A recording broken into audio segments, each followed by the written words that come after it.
Wait, where? What the?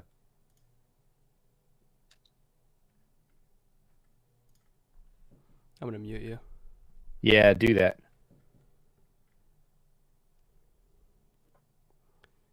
There we go.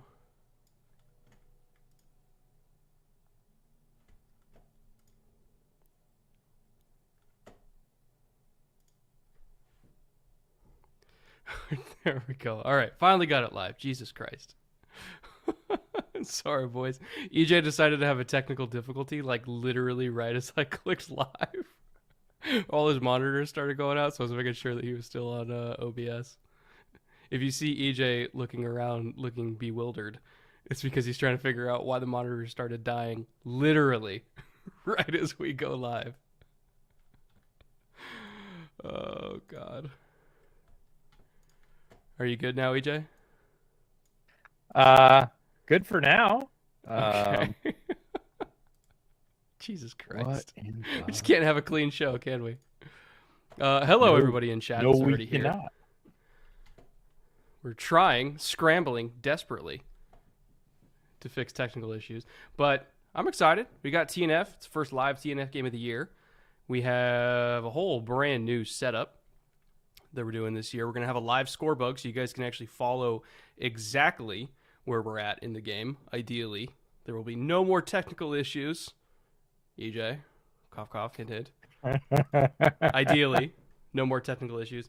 We're going to have a whole bunch of really fun stats. I have a whiteboard in case I need to draw anything up. If we see something cool happen, I'll do my best to try to explain everything as it's happening in the most layman's possible way, because I know sometimes when I throw out terminology, people get a little bit glassy eyed. So I'm going to try to stay away from that.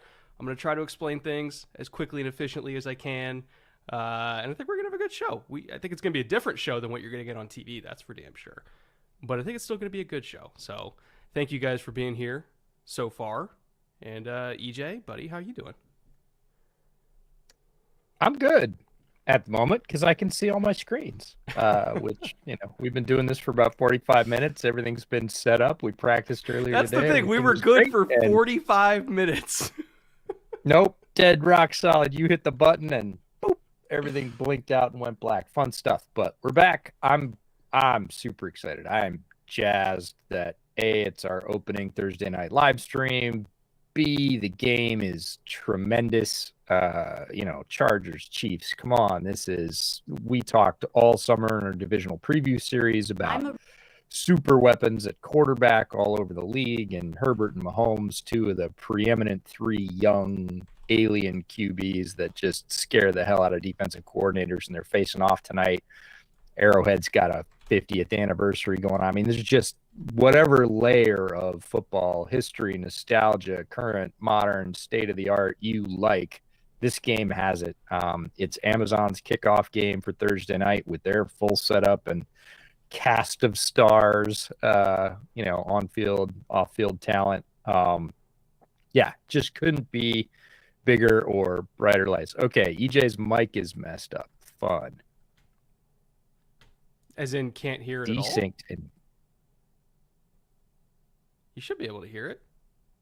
This was so good for 45 minutes, then we go live and everything falls apart. Apparently, my voice is only in the left, which is very odd. I'm trying to figure that out because it was not like that all 10 right. minutes ago. Really crackly. Okay.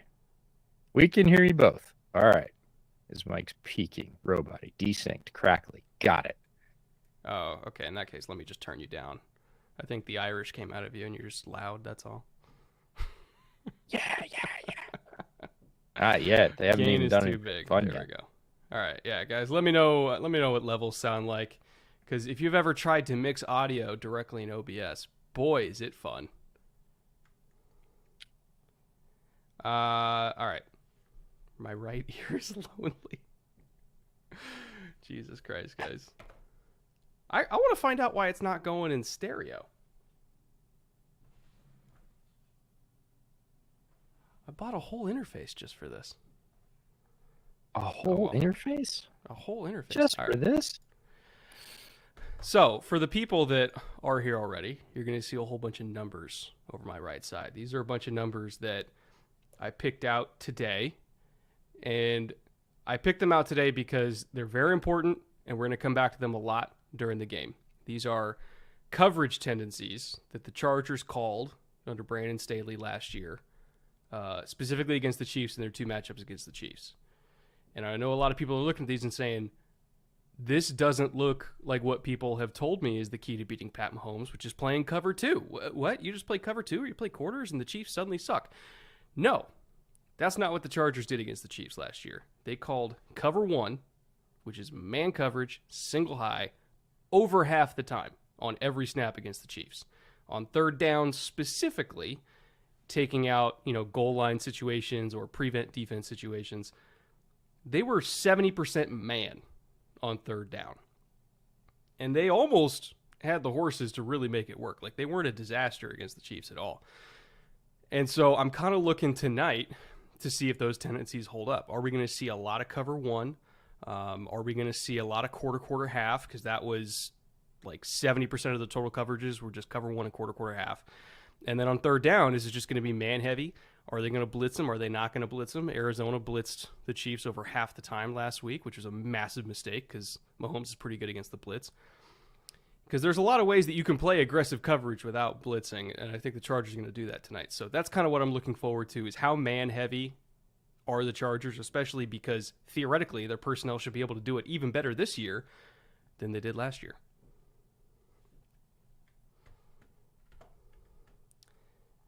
EJ, are you still a robot? I was just waiting to see if I was. Yeah, I don't know if I'm still a robot. I was being quiet, so I didn't have to be a robot. Yeah, no, the coverages are fascinating. It's going to be really interesting to see how KC's defense adapts to the Chargers offense. We saw what they did last week was masterful. Still a robot. All right. 2 seconds delayed and still a robot. I'm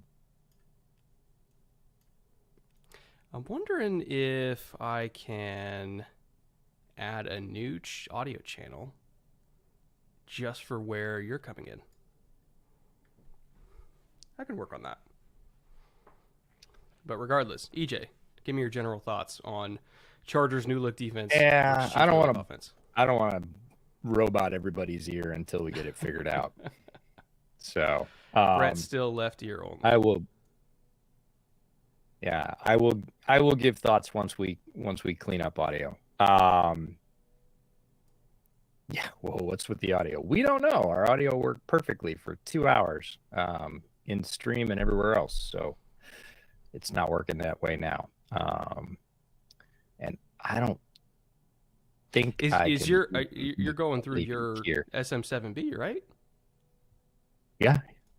I just checked just to make sure that it wasn't camera audio or something else entirely. Trying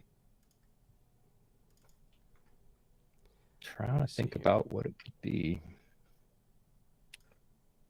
I'm gonna drop off for a second. Sure. And check all the connections and make sure everything's good. But again, it sounds good to you. It just doesn't sound good to them. So I'm thinking this is an OBS translation problem. But all right. Okay. I'm gonna drop off. I'll be back in a. And I take it I'm still only a left ear for you guys.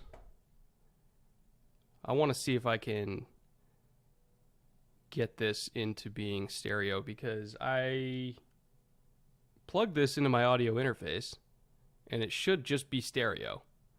And I'm not sure why it's not stereo.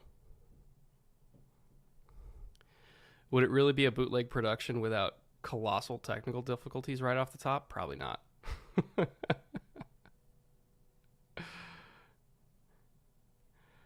You know what? I did check it on my phone earlier, which is inherently mono.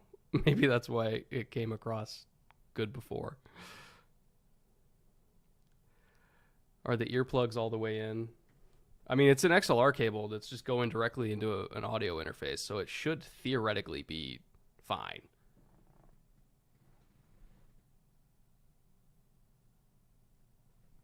I have no idea why it's not. I'm going to look that up. Okay. So it's in both ears for earbuds and not both ears for desktop speakers? Is that what you guys are telling me?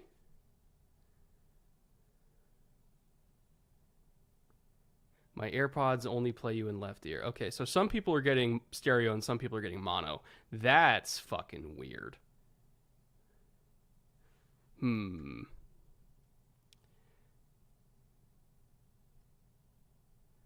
Okay. Let me see. Properties.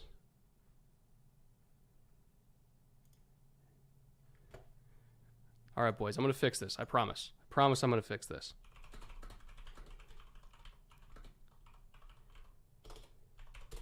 Mainly because it bugs me when this kind of shit happens.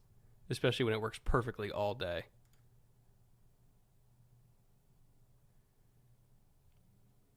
Okay, input is mono. Output should be stereo by default.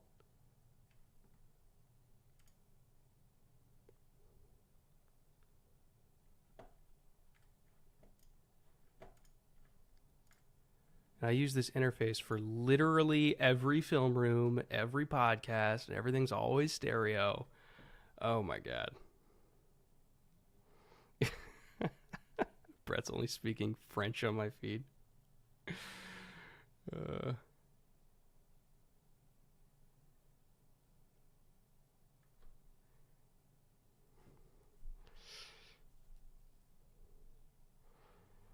trying to remember my French because I used to be fluent in French growing up. I took French for 12 years and then went to high school and stopped taking it and then promptly forgot all my French. But I still have a pretty good French accent. So I remember the accent. It's the actual words and conjugation that I still fuck up.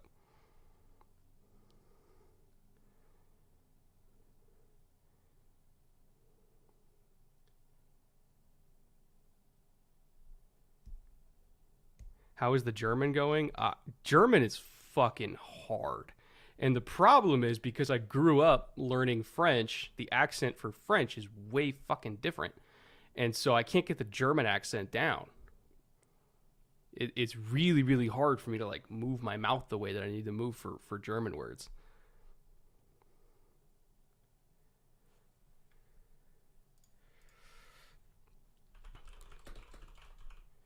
Let me see if I can find clarification on this stereo issue. But yeah, German, like, I thought it'd be a lot easier to learn than it actually is. I really did.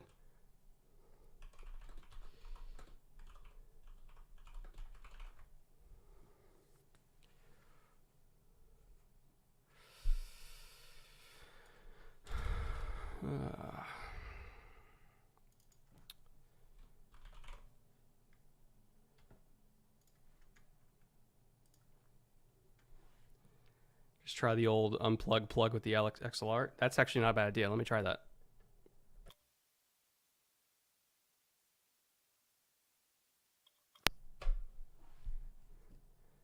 You guys got me? Hopefully that worked. If that worked, that would be complete bullshit, by the way. I can still hear you, but we'll see in about 2 seconds if chat lights up with I still sound like a robot because I just went through all mine. Okay. Let me try something. Tell me if I start sounding in your right ear after I do this.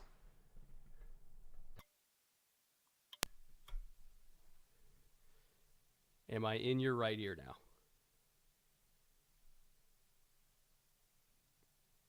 Robo EJ.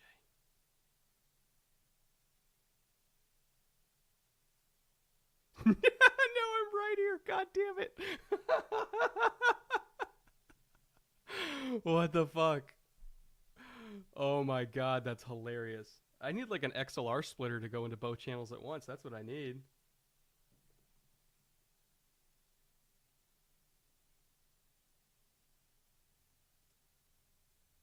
Oh, you know what? EJ, I have a theory. Hold on. Hold on. All right. Tech support Brett is on it. I have a theory. All right, let me try this. Let me try this. Can you still hear me, EJ? Oh god. Oh god. I'm I'm gonna not do that.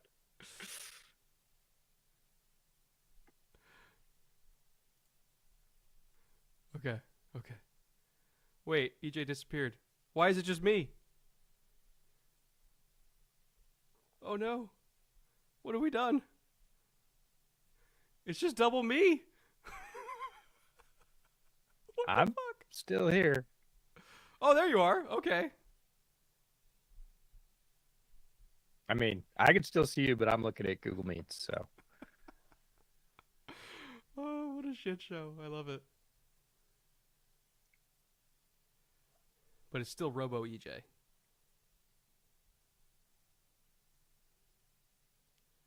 Okay, so I can't do my mic through that for you to hear me. And I can't do my mic through here because it's only in one ear, not the other.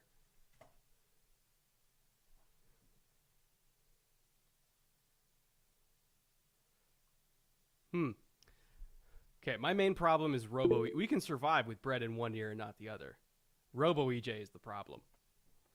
And so what I kind of want to do is not have you come through desktop audio and have you come through something else. Bootleg technical issues edition. Hey, as long as we get it fixed before kickoff, which is in like 10 minutes, we're good. That's all I care about. All right, say something, EJ. I want to see if you're just muted now.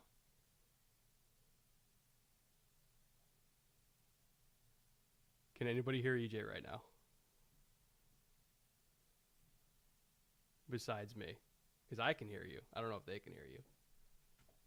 EJ is muted. Okay. So Robo EJ is gone.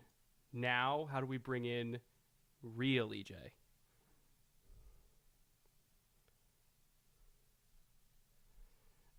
You're just going to drink? Okay. It'll just be me talking for 3 hours with EJ drinking in the background.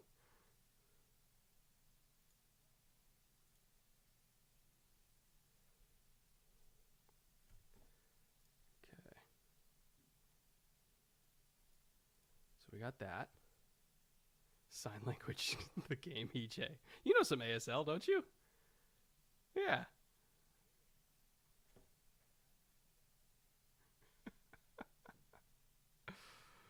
Oh my god. Everyone get on a Zoom call. I'm trying to figure out how I can put you in something that's not desktop audio and plug you directly into OBS. That's what I'm trying to. If anybody knows OBS better than me, so EJ, let me tell you the setup that we got here. Okay, so I have camera here. I have second monitor over there, so I can just capture the score bug, which is roughly right there, but it's in the middle of a commercial right now, so you're not going to see that. But it's like sized perfectly for the score bug. I have OBS over here, looking at EJ, and then I have my laptop right here, so that EJ can see me in a second view, and there's no audio coming out of there. And EJ's audio was supposed to come out of the desktop because he's talking to me through a Google Meet that I have hooked up into OBS. Does that make sense to everybody listening? It's the most ridiculous, convoluted bullshit setup you've ever seen. But it works for us because we're bootleg. Discord. Oh, Discord's not a bad idea. EJ, you've got Discord, right? You can talk. They can't hear you. It's just you and me, baby.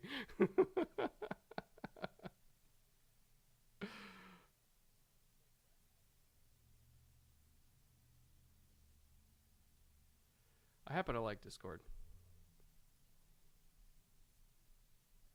EJ's on the exact same setup that I am. That's what's bullshit about this. We both have Focusrite Scarlet 2 eyes. I'm on the same setup as him. He sounds like a robot, and I'm only through one right ear. I wish I had an explanation. Well, it's not. I don't think it's OBS.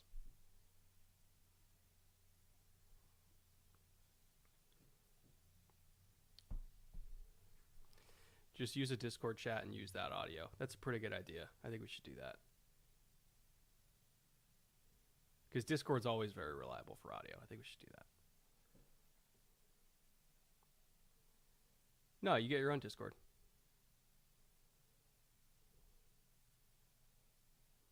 This is how the chat is going to trick EJ into getting on Discord, which they've wanted forever.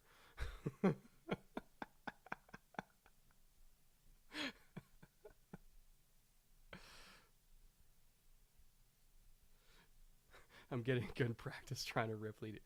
Discord always works. I'm very confident in Discord.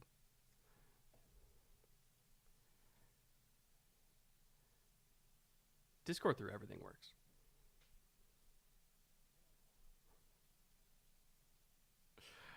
Can you give us a point so we can sync up the stream and the TV? Sure. Let me just put on the score bug on camera.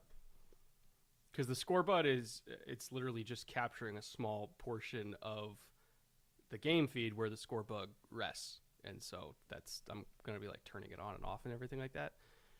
Right now, all you can see is Al Michaels' hand.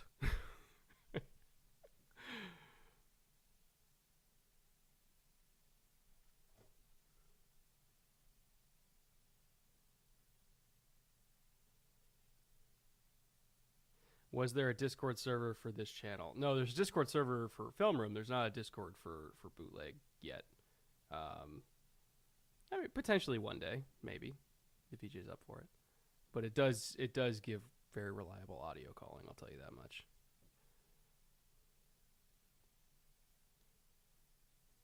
Brett contributing to people's hand fetish. Yeah, Al Michaels' 80-year-old hands are where it's at. That's for damn sure. Are we doing prize picks for the game? Actually, yes. I want to show you guys my slip while I have it up. Yeah, while you download Discord, I'll show them the slip. So this is the slip, and it's solely just for this game. So I did Patrick Mahomes less than 299.5. Not that I think Mahomes is going to have a bad game, but I do think the Chargers' defense is going to hold him under 300. Somewhere between like 260 to 285 sounds like the sweet spot, which is still objectively a good game. 300 was a little rich for me.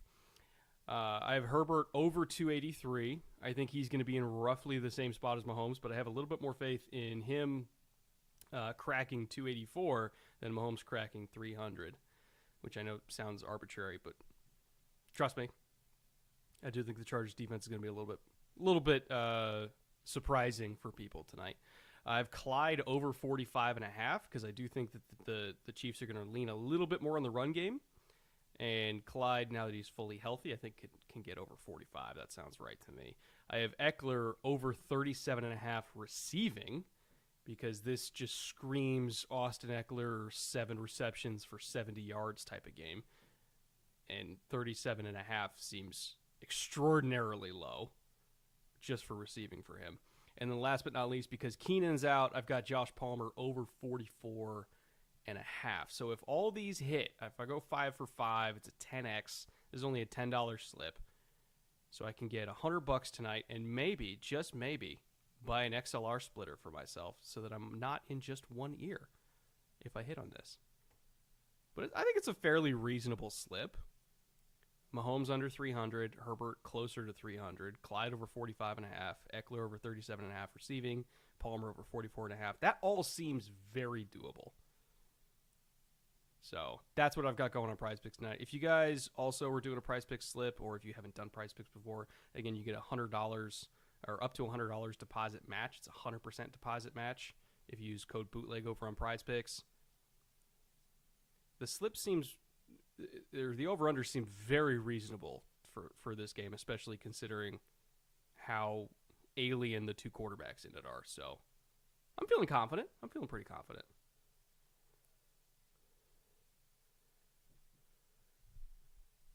Oh, so let me send you the link to it. I'll send it to you right now.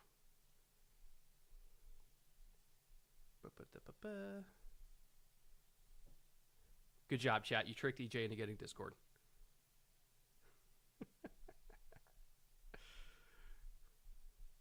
EJ, I'm going to DM it to you on Twitter.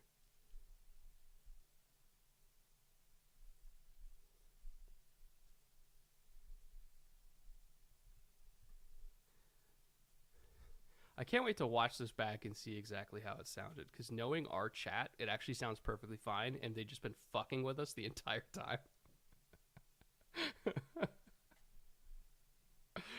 Oh god, it will be very on brand for chat. All right, I DM you a link to the Discord, and then sweet. Go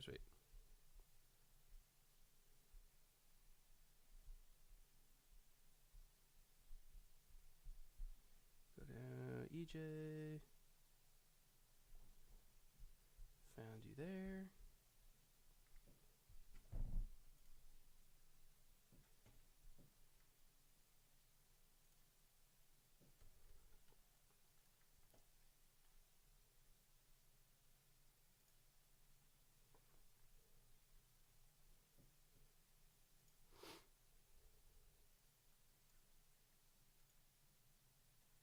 All right. I'm going to do a private call with you and then have that be your audio channel.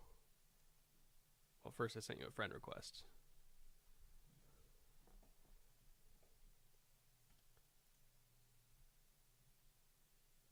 Yeah, probably. There we go.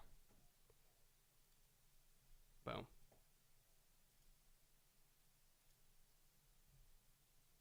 Now what I can do...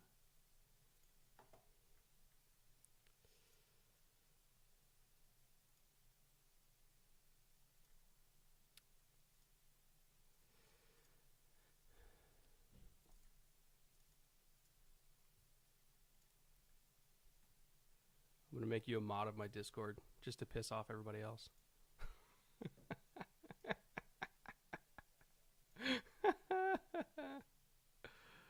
Oh, God.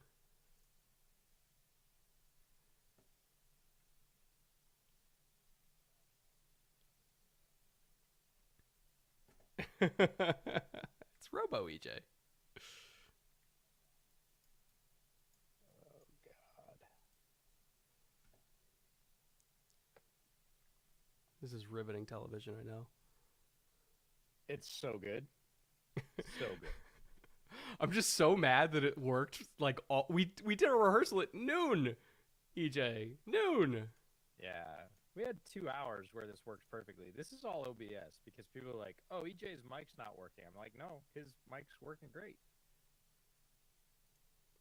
Now, I'm showing as muted in Discord, but can you hear me in Discord? Because you can hear me in Meet, but can you hear me in Discord?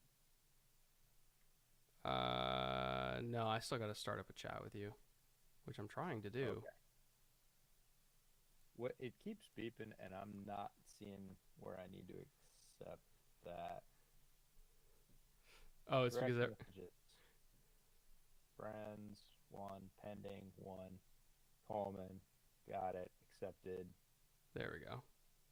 Okay. There we go. All right. Start voice call. All right. Can you hear me? I can hear you. Oh. What I'm going to do is... Wait, now I can't hear you at all. Game started, by the way. Great. So you were hearing me in Meets. You're hearing me in Meets, not in Discord. Because if I turn off Meets, you can't hear me anymore. Turn off the audio in Meets, you can't hear me anymore. Period. I'll shut it off, and you won't be able to hear me. I'm going to mute myself in Meets, and Discord shows my mic as working, but I maybe have to go into the set.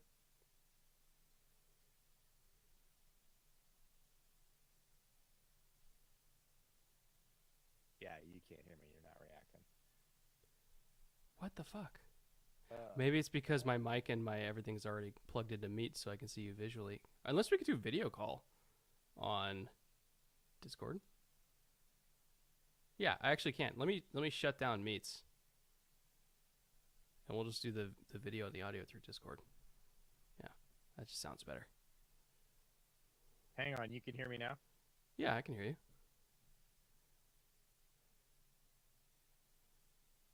Now I can't hear you.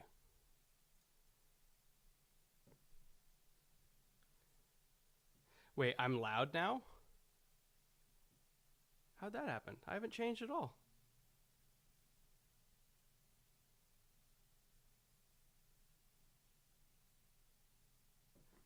Why is this so difficult? What the fuck?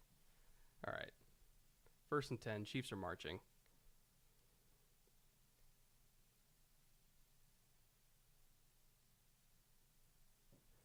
Clyde, little screen for 10. Brett volume hasn't changed in the slightest. There we go.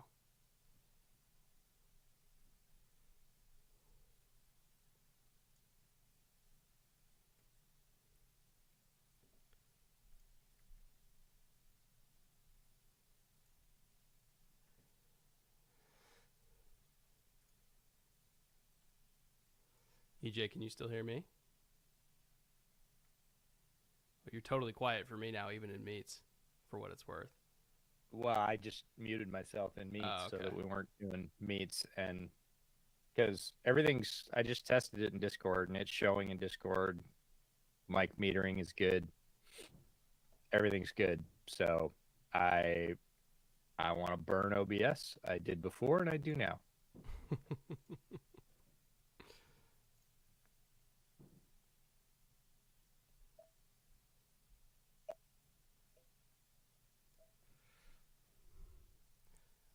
I really want to know. I know you want to know, but we got to figure out what we're going to do for now. Yeah. Regardless, Chiefs are marching. Shocker, I know. I'll close down Discord for now since we're not Still crackly, but way better. EJ is robot, but better than nothing. Okay. I'm curious, like, how robot is robot? Like, what's our definition of robot? Well, it's robot enough that they notice, and unfortunately, we've spoiled them. We've made them very, very used to high-quality audio on the podcast, and they're getting less than that, and they are ready to riot. Oh, Christ. It's manageable. All right, robot there is a now. football game. Okay, we have a football game. I have a beer, and CEH is rushing the ball, which is always a great thing. More RoboCop in terms of I know what it is. It's not OBS. What is it? It's my Focusrite. So I think they're hearing what I've always heard. And I just assumed that it was sound going through the interface up to my headphones, because I just thought my headphones crackled from my 3/4 connection into my Focusrite. But I think they're hearing what I've heard for years since we first started. I didn't realize that the desktop audio would also sound exactly like that. I just thought it was like a fucking cable connection thing. It's not OBS. I think they're just hearing exact. I think it's the Focusrite. I think they're hearing what I've always heard. Focusrite is beat? Maybe I need to get a new interface. That's my theory, because I'm like, wait, crackly. That's the shit I've heard for 4 years now. So maybe it's the interface. I think that's what it is. And you never said anything about it? That's the crazy thing, is like, if I bought this Focusrite and I plugged everything in and it was all crappy, I'd be like, this is all crappy. You just haven't said anything. Okay. Well, because we're always recording in third-party software that I then go back in and EQ anyway. So I've never had it bother me, because I was like, whatever, I can still hear him. I know what he's saying, and I know that your audio is coming directly on your end, and you would send me the file and I'd EQ it later. So it never bothered me before. But now, but now everybody's sharing it. That's really odd. George asked what the deal with the classic Chiefs logo is at the center. Can someone explain? Yes, it's the 50th anniversary of Arrowhead, so they brought back the classic logo, which is super cool. Fans are loving it. I think it looks dope, but I thought it was a nice nod to when the stadium started. So yeah, 50 years. All right. So are you actually using any of the Discord audio? No, I shut that off. Because I think the thing that it's sharing is the Focusrite, and I never knew that was like an actual, that was like spitting out into the desktop as crackly. I thought it was just the headphones. Now I think it's the actual Focusrite itself. So, very interesting. All right. All right. I So just what I'm killed gonna this do is corpse. buy a new interface because that's an issue now.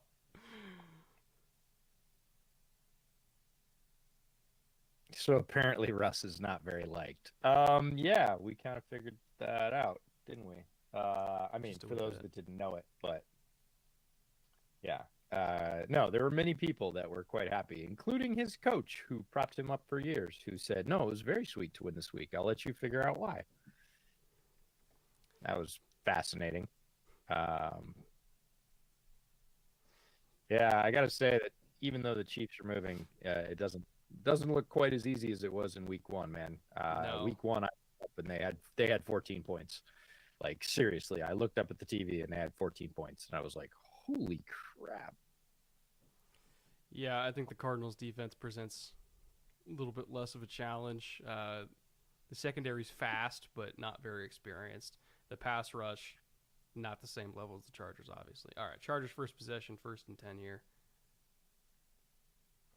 Oh, I'm behind. How am I behind? Because you're on the Amazon Prime one and not the Twitch one. Yeah, but that's it I mean, it's the same says. feed, but Yeah, crazy. Cardinals lost Jones. All Yeah, right. Chandler Jones, one of the best pass rushers of his generation, still. How we get to watch Justin Herbert play, which is just amazing. I mean, Mahomes is amazing in his very own right. The fact that it's, usually there's, I don't know, sometimes you get two quarterbacks in a matchup and you feel like, man, I want to see both of them go off. And this is one of those matchups where it doesn't matter who's on the field offensively. You want to watch it because one's Herbert and the other one's Mahomes. Oof. Yeah, whatever. Yeah, but did you see how far he got that ball while being dragged down with no momentum?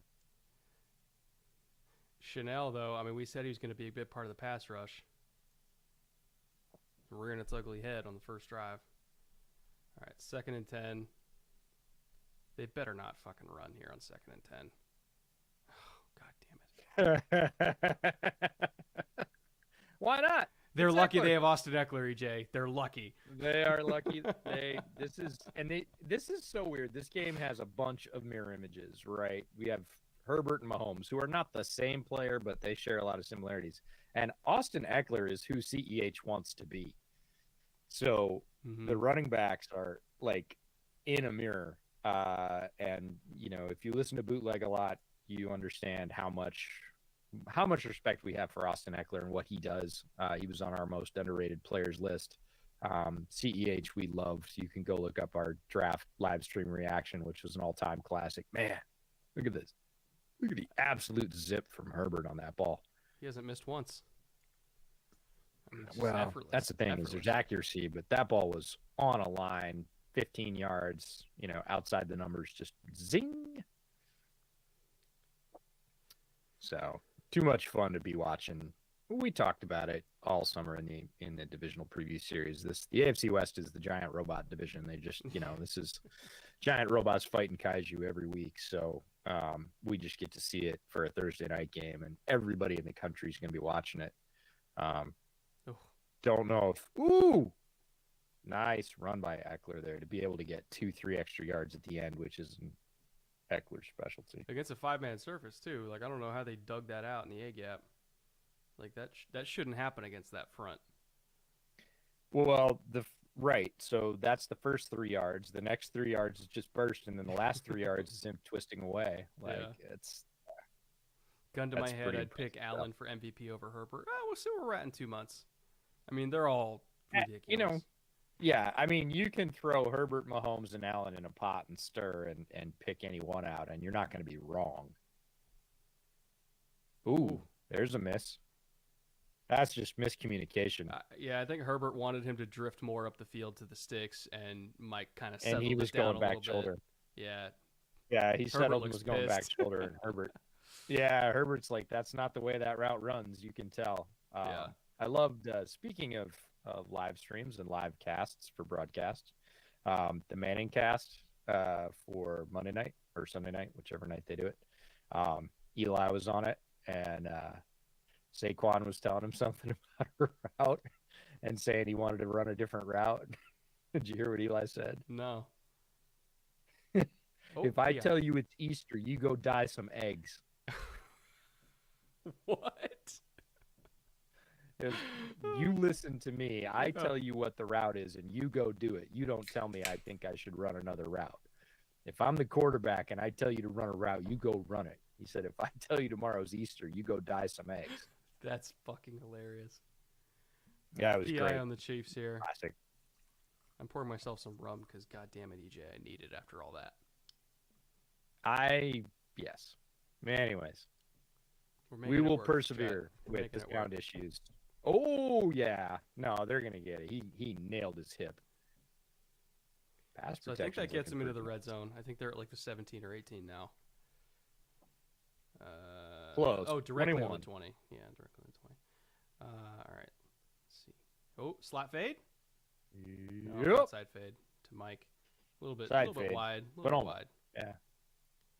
Yeah, So not a great ball, but it's a high percentage chance. 2nd and 10, high red zone. I'm thinking quick game here to set up a manageable third. Because at that point, if it's a manageable third, middle of the red zone, you know they're not going to kick a field goal. It opens up the run or the pass at that point. We're 4-down territory here. Chip screen to Eckler. Either that or like a stick route to whoever's in the slot. A little bit of a condensed formation. Oh, PA screen. That's for a loss. Okay, now field goal's back on the table because now we're 3rd and very long. I said chip screen, not PA screen, but same deal. Like, get the running back out to the side. But the Chiefs read that beautifully, and their defense was coming. Oh, yeah. Nah, that's just Jones blowing that up. There was no waiting. Nobody could get set up. That's what having interior pass rush does for you, folks.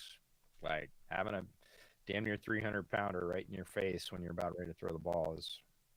Oh, Herbert's changing it up. 3rd and 13.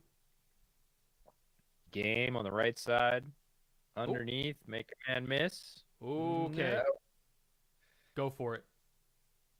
Don't go for it. Don't bring that 3 kicker points out. here. No, 3 points against Mahomes is not going to do anything here. Brett's video is gone now. Oh, yeah. My camera decided to do that whole, like, let's randomly shut off thing. Yeah.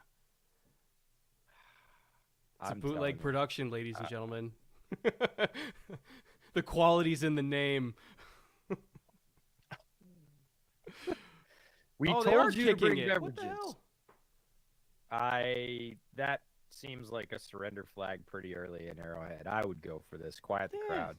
You're on the road. Who cares? Okay. But the kicker, at least, made it, which, after week 1, that's a thing. So, Chargers open the scoring. We'll see how it goes. 3s aren't winning, and I am with you, Full Metal Savage. I believe that is a white flag of surrender pretty early against Mahomes, because if you think field goals are going to hold him off, you are incorrect. Cowardice. That's, okay. Well, I mean, all right, you're still gone, apparently. No, I'm here. I'm here. Chat's just delayed. I mean, 3 or 4 yards. You got an alien at quarterback. If you don't make it, they're inside the 20. I don't know. And your defense is amazing. It's after all the crazy, go for it on 4th down stuff we saw last year, like, that was the understandable time to go for it. Yeah, I think, again, given what we've seen, that's, I don't know. But, look, you've got Khalil Mack, who last week had, 3 sacks, 3 tackles for loss, 4 QB hits, and a forced fumble. And, you got Bosa on the other side. Pin them inside, halfway back from the 20 and see what happens. See if you get a good play out of it. You got J.C. Jackson back this week for the first time. I'm not understanding that call of, maybe it's score first is important. I don't know, but I get it, but also I don't get it. I'd rather listen to Robo Bootleg than these announcers. I can't. So it's Al Michaels and who? Kirk. Kirk Herbstreit. Herbstreit, right, right. I don't know. I like Herbie. Herbie's not bad. I like him. He's I like him a okay. lot for college, though. Have we all done a video recapping Monday Night Football? No, we did. We did not. We recorded on Monday and went to Monday Night Football, and then all day Tuesday worked on issues with that podcast to get it out on Wednesday. So we did not. We did not recap anything from Monday night. Plus, we still couldn't hear, so it wouldn't have been fun to record a podcast. I don't know about you. The ringing didn't stop till about noon on Tuesday for me. Yeah, I had a little stenosis on Tuesday morning for sure on left ear. My right ear recovered okay, but my left ear was like, dude, don't do that to me again. That's mean.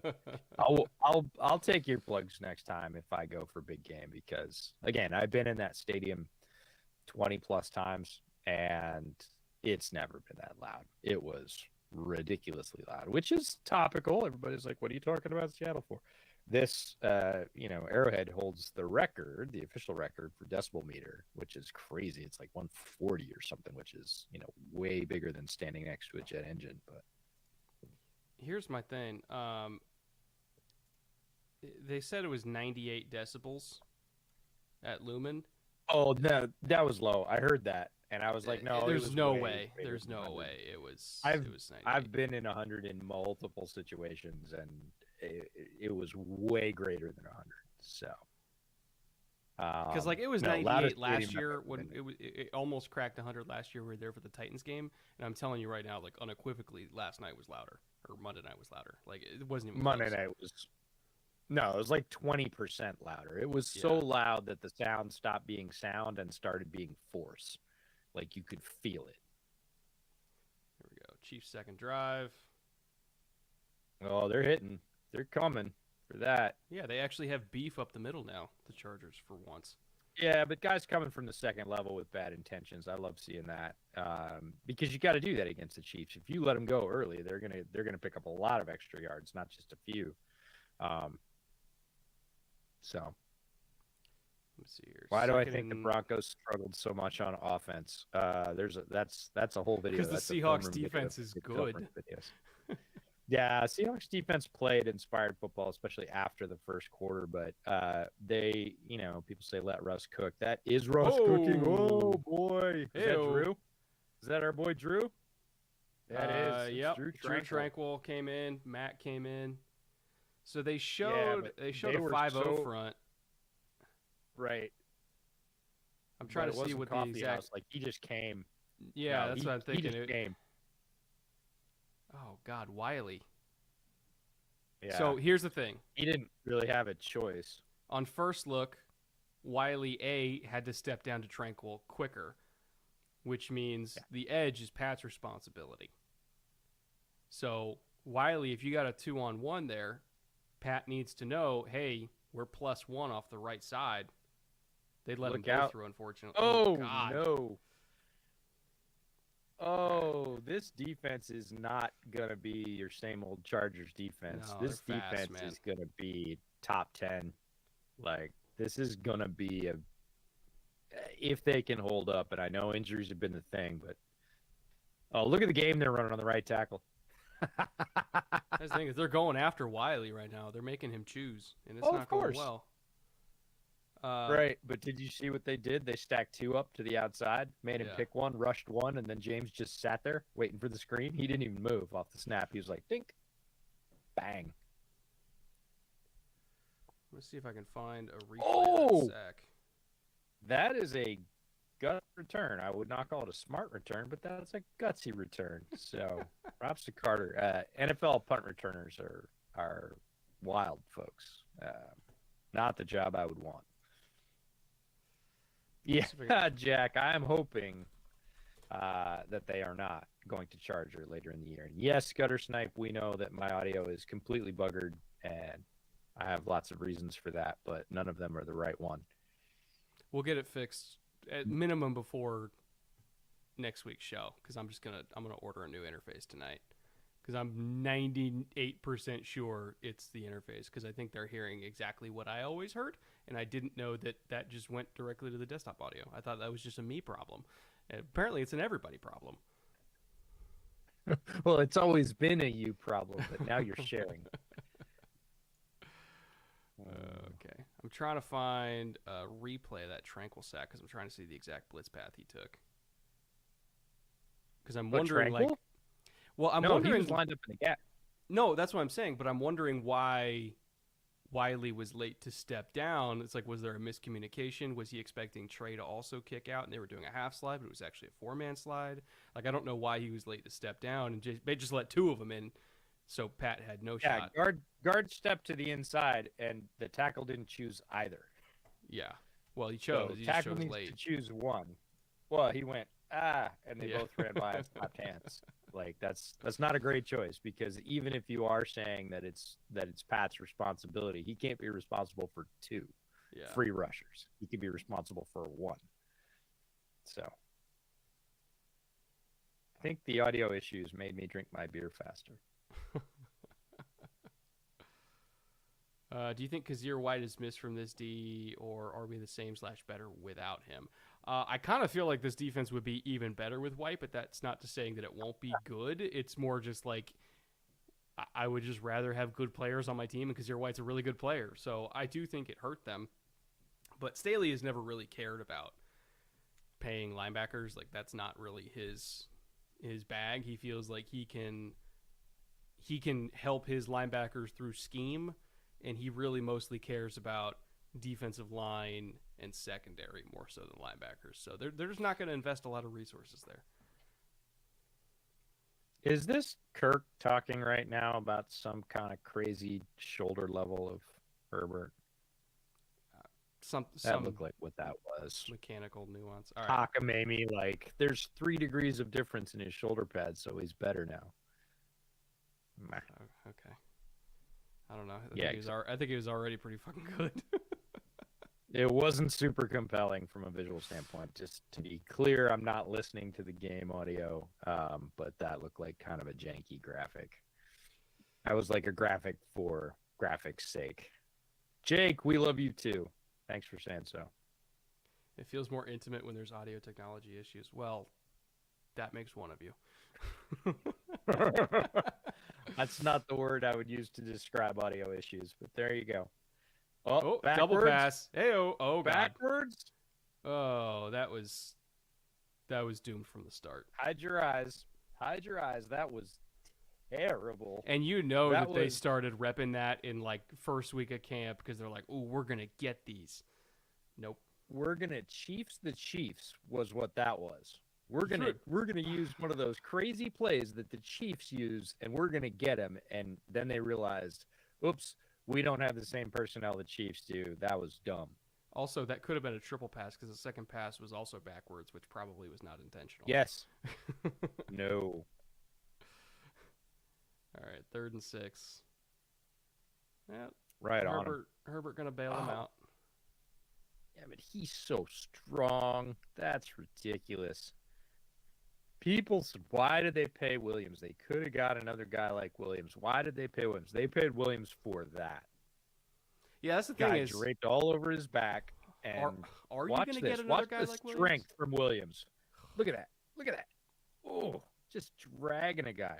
And that's Jalen Watson. That's not a small guy at corner. Yeah. What people don't realize is Mike Williams is one of the only first-round receivers in the last decade to actually work out. Like, when it works, keep him. Michael Rana, will they use Leo Chanel? Yes, they will. They already did. He already chased down Herbert. Didn't get a sack because Herbert's ridiculous in being able to get rid of the ball at odd angles. But no, Chanel gets a pressure and a quarterback hit for that one. So they already have. That is a large man. That's an evergreen comment. That could go for just about anybody on the field. If you've ever been to an NFL game, yeah, everybody's a large man. Bad spot. I thought it was a fair spot. When you're bigger than one of them. Yeah, I thought it was a fair spot. I thought it was short. I mean, barely, but it should have been a yard short. But Mike Williams is really strong, so it was only inches short. Yeah, you got 6 inches to go. Just sneak it. You got a 6'5", 240-pound quarterback. Just sneak it. Yeah, here's my question is why doesn't every quarterback of decent size just watch Tom Brady's sneaks over and over and over again? Because he is clearly the best quarterback sneaker maybe ever. And when you've got a quarterback who has the physical gifts of an Allen, a Mahomes, a Herbert, There oh it yeah, is. yeah, there you go. He did. He's been watching those videos. That looked like a Brady sneak. That was a no doubter. And Yeah, you he know got that why by it looked like like a a Brady yard and a half. sneak? Because there was no cadence. He walked Yeah, up and they just snapped just it. first Yep. sound, bam, go, beautiful. And he picked a nice gap, right? He saw that gap. He's like, look, there's no red jerseys there. I'm gonna push my helmet down there. I'll definitely get the half yard we need. There's actually a So call that's for a that. great If you call.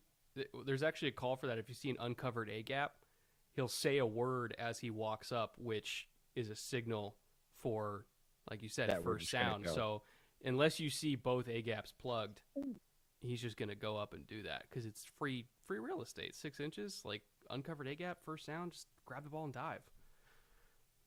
Yeah, I love the fact that they didn't try and get cute there. That they did run the sneak and they just ran it quickly and well. There's something to be said for that. Was that Sony Michelle in that last one? 20?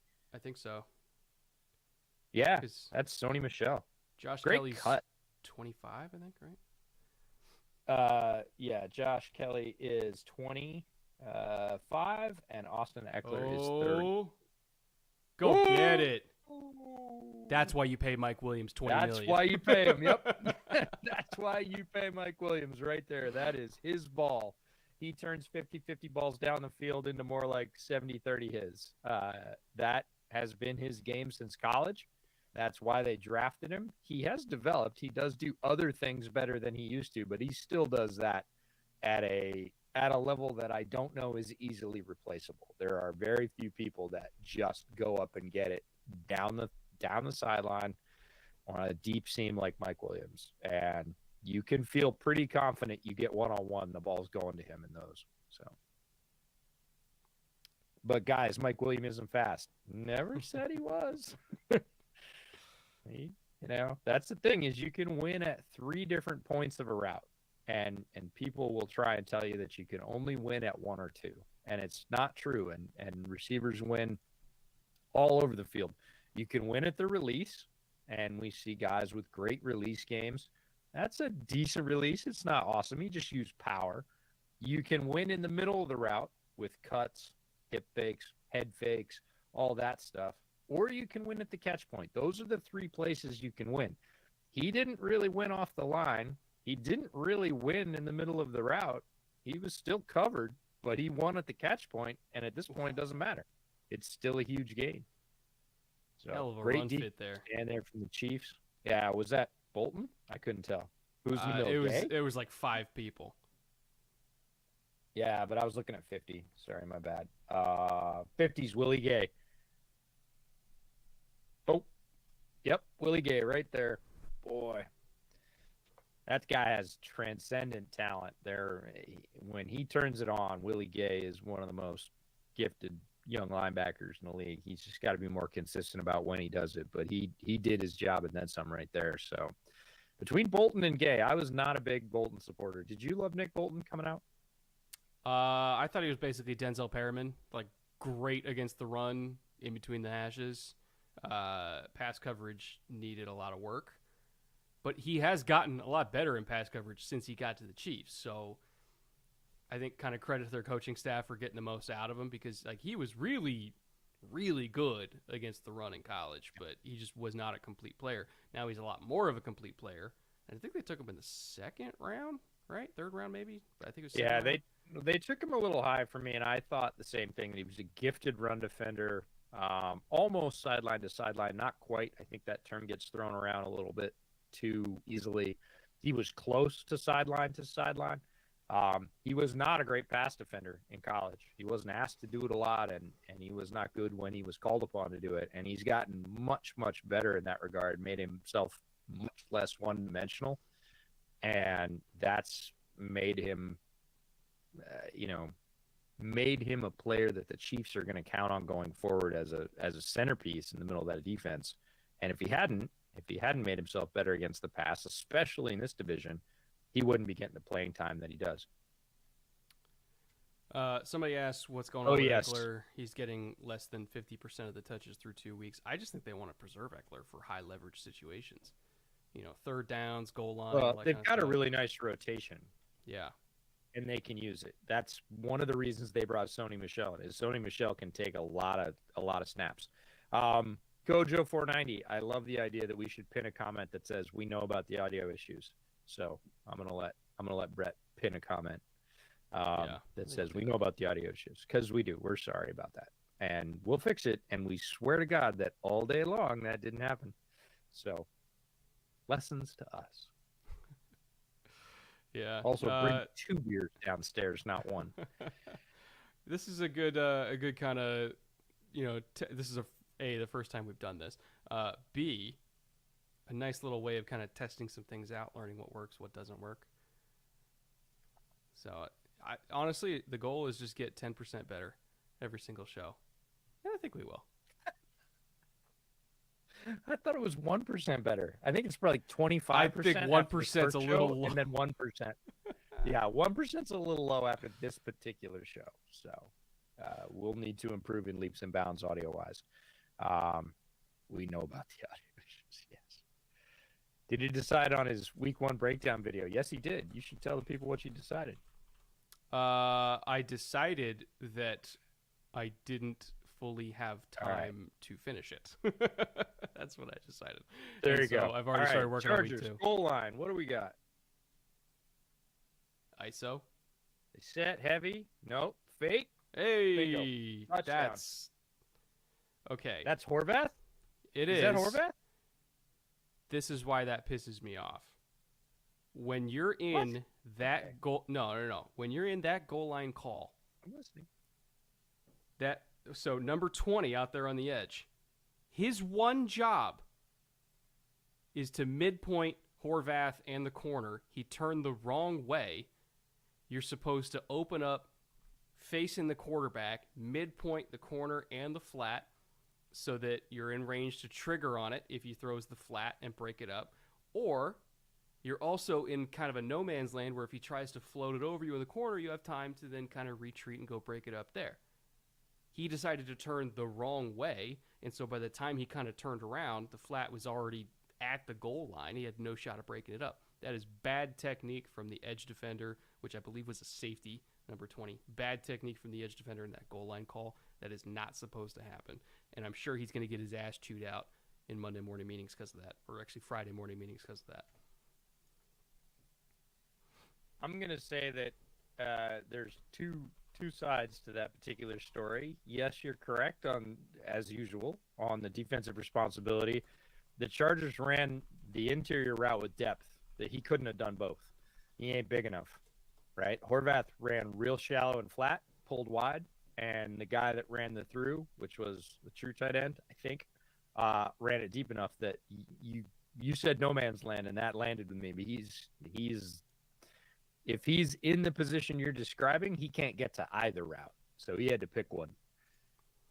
Yeah, and they made him if pick, it was and that's the idea. Is you put like defenders in pressure so that they have to make bad choices, and they did, and they scored. So I'm going to give that pro Chargers. You're going to give that negative Chiefs. It's okay. I think if you have like a Tariq Woolen out there, somebody who's 6'4" and jumps a million inches, you could probably get away with it, but not a 5'11" safety. I will agree with that 100%. 20 is Justin Reed. Yeah, Justin's a vet. He's been around long enough. He's got no better. You can't man turn when you're supposed to midpoint like that. No way. Mm-mm. No, once he turned his hips, he was committed. He wasn't getting. Well, I still think he wasn't getting either route, but he definitely wasn't getting the short flat. That's why it looks so open. All right, let's see Mahomes go to work here. I want to see him start cooking a little bit against a tough defense because he can do it, but he hasn't yet. Ooh! It brought Derwin off the edge. Good pass pro. Okay. Yeah, not great pass pro, but what I'm going to highlight on that play is Mahomes' little tiny sort of subtle step up in the pocket gave him plenty of space to use a regular arm angle, and he nailed it. That was a dart throw from him, but he wouldn't have had it if he stayed where he was, because watch the back get pushed into him. Look at the back right there. Slide. Yep. But look at this. Slide, and he can throw from a normal arm angle, decent base, not a set base, but a good straight base. and he nails the throw, which is not a surprise for Mahomes. Oh, he got away with one there. Yeah, that's close. That was real close.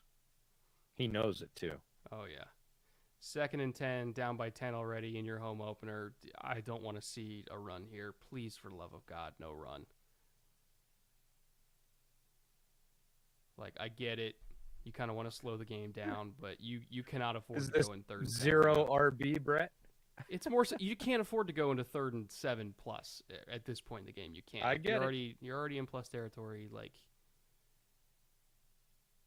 oh, God damn it. It's not 3rd and 7 plus, though. 3rd and 4. 3rd and 5. 3rd and 4. 3rd and 5.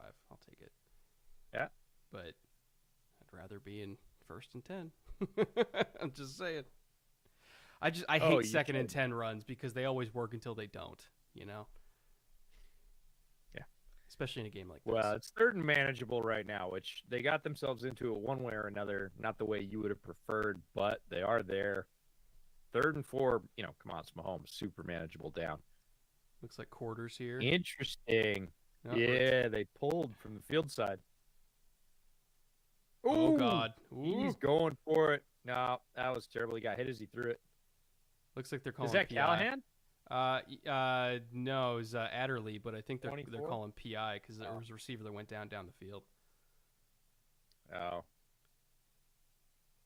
I couldn't tell exactly how the receiver got tripped up, but I'm assuming the flag is for PI. Yeah. Now, unlike the throw earlier in the drive when Mahomes was able to step up and use a regular arm angle, you are correct. Defensive pass interference. Mahomes was not able to step into that throw. He was surrounded, and he just kind of had to try and arm it. So here's Bryce Callahan, 23. Gets into it. He gets chucked. I would not call that PI. No, I wouldn't either. Look at Mahomes take it right in the chest as he lets it go, though. Whoo. And lands on the shoulder. Don't like that at all. Just as a football fan, I'm not sure if I agree with that being a PI call. No, the PI call was rugged, but unfortunately, everything goes to the offense. I was going to say tie goes to the offense, but everything goes to the offense. Ooh, what a nice run. Get a bunch of it back. Is that McKinnon? Yep. Yeah. The cyborg, Jerick McKinnon. Still going. I think he's over 30 now. Yeah, but just such a physical specimen from a testing and athletic standpoint, and has been productive at multiple stops, right? They called illegal contact. Oh. I mean, yeah. It's a little ticky-tack, but it's fine. Well, ooh, tight set. Kelsey. Yep. Oh, got him. Is that Derwin? Yep. Yeah. Oh, and it was Noah Gray, not Kelsey. Did you see the stats? The stats that were posted for when Derwin was on and off the field for Kelsey, and how big of a difference Derwin's presence made in Kelsey's production? That is what, even when Derwin was drafted, that is what we said about Derwin independently, because we weren't doing bootleg yet when Derwin got drafted. But that is his role, is the athletic tight end eraser, like a guy with size that can run like that and that can hit, can physically oppose guys like Kelsey on the line. Oh, free play. Joey jumped. Take the shot. Yeah, take the shot. Kelsey's smart enough to call that route deep. Yeah. Right? He just lengthened his route. He's like, oh, free. Let's go. Throw it deep. Let's see. So here's the split. Blind. With Derwin on the field last year against the Chiefs, Kelsey only had 5 catches on 10 targets for 68 yards. With Derwin off the field, 12 catches on 14 targets for 227 and 2 touchdowns. So, yeah, it makes a little bit of a difference. Yeah, he is a tight end eraser. You need that size and strength. You need that player in the modern NFL to oppose guys like Kelsey, because there's nobody exactly like Kelsey, but there's a lot of guys somewhat like Kelsey. And if you don't have a player, gone are the days where you can take a 180. Oh, are you kidding me? In Mahomes. Buy time, get to the edge, change your arm angle, and just nail a guy right in the numbers. Oh, that's nasty. Just like the little It's subtle shift to step out of the tackle in space and just kind of float it back. Oh my god.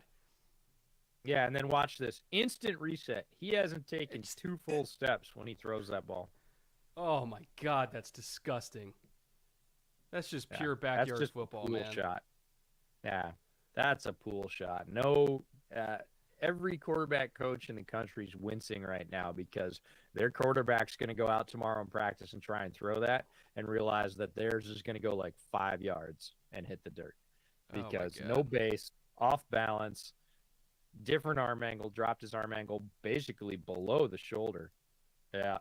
And hit him right in the numbers in stride, and he scores with velocity. I mean, for given the tight space, that's that's unfair. That's why people really don't like playing Mahomes because defensively, the Chargers did pretty much everything they needed to do there, but it's Mahomes, so they scored anyways. It's classic And Mahomes. that is what Patrick gives you for sure. See, checking in on my slip here. 72 yards. I have him under 299.5. He is on pace to break that. Who, Mahomes? Yeah, theoretically on pace. You put him under Under 299.5. three, under three, basically. Yeah. Which doesn't I mean that's not that crazy. It's not crazy. It's a very good defense. The pass rush has been good, but it's Pat and it's Arrowhead, and he's probably gonna obliterate that. I did you weren't here when I did the slip. Did Herbert over Right. 283 and 83 or 283.5. I did Clyde over 45.5 rushing. Eckler over Oh, I 37 was and a gonna half say combined. receiving. Yeah, no, they're not going to give me that combined. But I did Eckler over 37 and a half receiving. I'm starting to get a little bit nervous about that one because they're rotating so much. And then Yeah. Palmer over 44 and a half. He's a cheat code. That was vile. Yes. Uh yeah, it's like how basketball players in the gym started shooting threes like Steph Curry, but they can't shoot like him. Yes, it's exactly like that. You're gonna see all these youth quarterbacks who are like 6'1", 165 go out there tomorrow and try and like sidearm something off their back foot falling away and realize that it goes in a loopy line about 11 yards and doesn't go where they want it to. That is not a throw that most people can make after avoiding the tackle from a very athletic defender.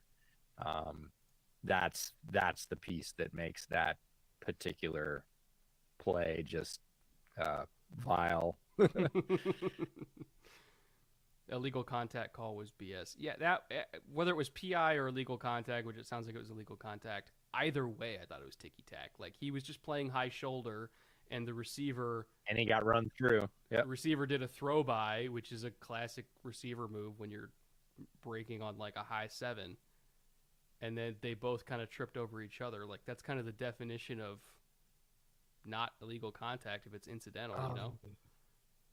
Dude, and that was Tranquil. Yeah. The guy that dove at his thighs was Drew Tranquil. It wasn't some corner. That's ridiculous. We really like Drew Tranquil, by the way. We think he's a great player, but he's got great size. Obviously, very athletic. Dives at Mahomes' thighs. Many other quarterbacks in this league, not all, are not going to be able to withstand that period. They're going to go down right there, and even fewer are going to be able to recover and make a play within 2 steps. But Pat can. So that's why you just enjoy watching Patrick Mahomes. I was going to say, this is why we come to this game, is just for that kind of bullshit. Yeah. 100% is just to see what crazy thing Mahomes and Herbert are going to do. And they're both going to do something crazy. This is not exclusive. It's not one or the other. They're both going to do, I mean, Herbert's already done crazy things, but less crazy things. If you're getting dragged down and it's 15 yards back to the line of scrimmage and you can flip it with one hand and no shoulder turn and make it like 18 to 20 so you don't get the penalty, like not a lot of quarterbacks can do that when both legs are wrapped and you're falling on your face. He did it easily. Like he did it without too much exertion.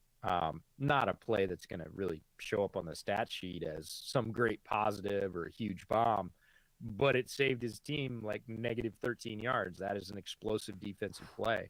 Oh, fumble. But was he down? I'm not sure he was.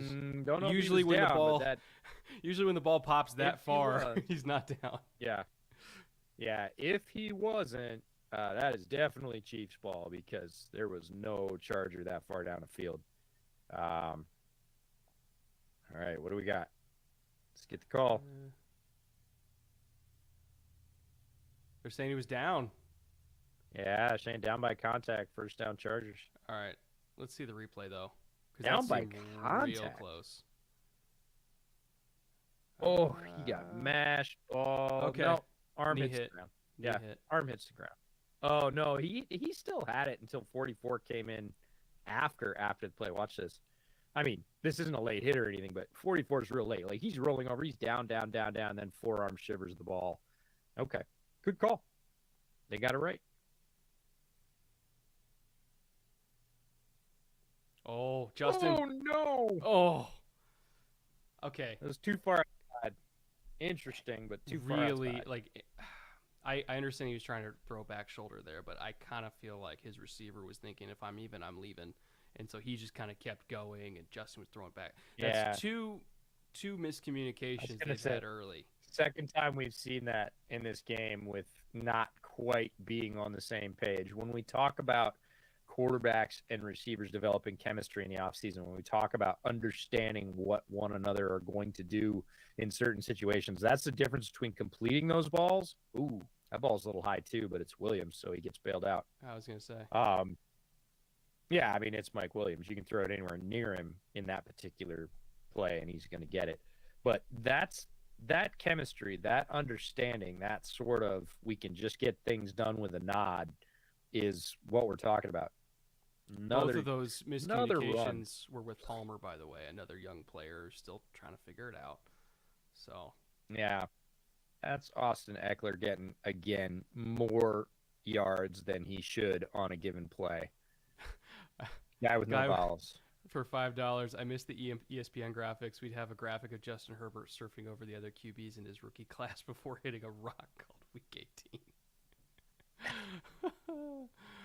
Okay, I missed that, and I've never even seen it. That sounds amazing. All right. I love it. Okay. Eckler's still pushing. One of the things that's very underrated about Austin Eckler is how freaking strong he is. He is a power pack of a dude. Lifts relentlessly and, again, makes contact and 2 good yards after contact. Austin Eckler is famous for always picking up about twice as many yards on a run as he actually should, based on where he got contacted the first time or, who was lined up against him. Just always earns extra yards, like just every single time. You have somebody asking if you want nigiri. Oh. Yeah, that would be a yes. I would eat sushi. Where's my wife asking if she wants to bring me nigiri in the middle of a show? What the hell? I will say no bad words against your wife. Your wife is amazing. Another strong run from Eckler, by the way. I really want to see him get involved in the pass game, though. Not one target for him yet. Why would you want to see him get involved in the pass game? No reason. Yeah. Apropos of nothing, I would love to see Austin Eckler receive like 8 more passes. Thank you. Yeah, I would like to see that too. That would make this more fun. Because he's really good there too. Oh, God. Is that Palmer again? Again, third. He thought he was going to hitch up. Palmer broke inside. Again, third miscommunication. Those two are not operating on the same wavelength because Justin throws that ball right where he wants to, and it's behind. He's going to settle, and he kept going. See, interesting. This is when you miss Keenan, because Keenan's always in the right spot at the right time. And they share that bond that we were talking about. Yeah. Keenan's been there obviously since they drafted Justin. He was there before Justin, and he's had as much time with him as anybody in the organization. And he also happens to be one of the most gifted route runners in the league. So when you get those two things, the experience and the skills on both sides, you see those connections that we all kind of take for granted.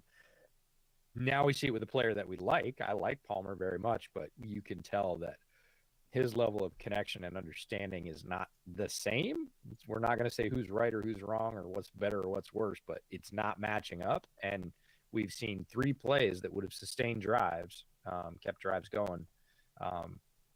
Ooh, thank you so much. Wow. Awesome. Brett, right, can I'm just you gonna hold it explain for why everybody they're to see. keeping Fenton on Williams one-on-one when Fenton is getting burned so hard? Because McDuffie's hurt. That's honestly my best answer is because Trent McDuffie's hurt, and I think if he was in, he might be seeing a little bit more Williams. I mean, when they lost, oh God, who was it that All went right, to he's the not paying Niners? attention. I'm just going to eat this. Oh God damn it, EJ, you're killing me. You're killing me. Yeah, I am. I'm absolutely killing you. Uh, Oh, man. Charvarius Ward. When they lost Charvarius, I mean, Charvarius was like the guy that you match up with Williams because he's physical and tough and all that kind of stuff. But He's got like, great size, yeah. and he's got great size. And McDuffie's shorter, but McDuffie's also a junkyard dog, you know. So he would have been on Williams' duty tonight if he was not out, unfortunately. That's hilarious. Williams duty. What was your job tonight? I was on Williams duty. Is anyone else's Amazon Prime feed still not great resolution? Well, this is probably the most people they've ever had watch it before. I imagine Amazon is not used to having 5 million plus people on one stream, so might be a little bit on their end. Testing their own servers a little bit. But remember, I mean, this TNF stuff with Amazon is only the beginning. Like, they're going to make a play for getting Sunday Ticket on Amazon. I can tell you that much. You see the feed right now, Brett? Power and Light. Told you. Power and Light is a district downtown Kansas City. If you're not familiar, it's been developed. Used to be an industrial center for generating power and light. And now it's full of really cool bars and businesses and outdoor performance spaces. So over 50 bars are in P&L, believe it or not. Yeah. I mean, I know you do believe it. Great stuff. All right, another diamond front 5-2 surface for the Chargers. Early down. Another man coverage call. Good job by Bosa, kind of knife it in there, disrupting things. Anytime that they get either 12 or 21 personnel, you're going to see that front. It's going to be a 5-2 surface. The Saban guys call it elephant, or not elephant, they call it diamond, which Staley's he's got some Sabanese in his background, so that's probably what he calls it too. But to discard the initial blocker, take on a second blocker, come off that, and still make the tackle, that shows you the level of talent that Joey Bosa has. Here we go, another 5-man service, but it's 5-1, so they're in quarters on the back. Splits. Oh, Kelce. You got to make that tackle. But man, Kelce. Travis Kelce, just knowing when to gear down. Like don't turn left because you know that he's on your high shoulder. Gear down and turn back the other way, make him fly right by you. Veteran savvy from watch this. He knows he's on the high shoulder. Gear down, turn the other way. And that's first down. That's the difference. Yeah, I think you learn that once you catch 500 balls in the NFL. Where you turn matters. Is that what it is? Empty on 1st and 10 from your own 20. Let's go. Sim pressure. It's a nice little move from Mecole. Lose ground to gain ground. Yeah. We like it. So many times when receivers do that, when they give up ground, they end up not gaining it back. But Mecole's got the quicks that he gave himself some space, and then he made good on it. I work with AWS professionally. They can absolutely handle 5 million users. My connection is 4K. It's more likely than your ISP's end. See, this is why we got professionals in here. I'm glad somebody's professional in here. No, nice run from Clyde. Honestly, just to get anything at all out of that is impressive. Completely he made up first in the guy missed. He couldn't make the second guy and third guy miss, but he did make the first guy miss, and that's what running backs get paid to do. A lot of people don't understand that running backs are paid to make one guy miss. Oh, but Bosa just getting a hand in the face, getting everything just, and that was straight. That was Smith too. Yeah, but that's Wow. so in this type of defense, when you're in too high, the edges are going to be crashing inside every time because they know the safeties are there. Oh my Woo. God. Tranquil again. Flying off Adderley. the edge. But yeah, in this type of defense, the run defense is as big or it's as much on the edges as it is on the DTs because the edges are gumming up everything and forcing everything out into the DBs to tackle in space. All right, let's see. Did they slant and then bring Tranquil around? Yeah, they did. Not really. They left. I mean, they did, but they left a big lane, and he just filled. Nice little twist on 3rd and short. This is an interesting punt formation. Boy. I'm not used to seeing it so condensed. Oh, he missed him. Man. Who is one? Carter? Carter, yeah. Yeah. He's fast. He's really fast. He's got balls of steel, too. He's returned 2 tonight that I wouldn't have even thought about.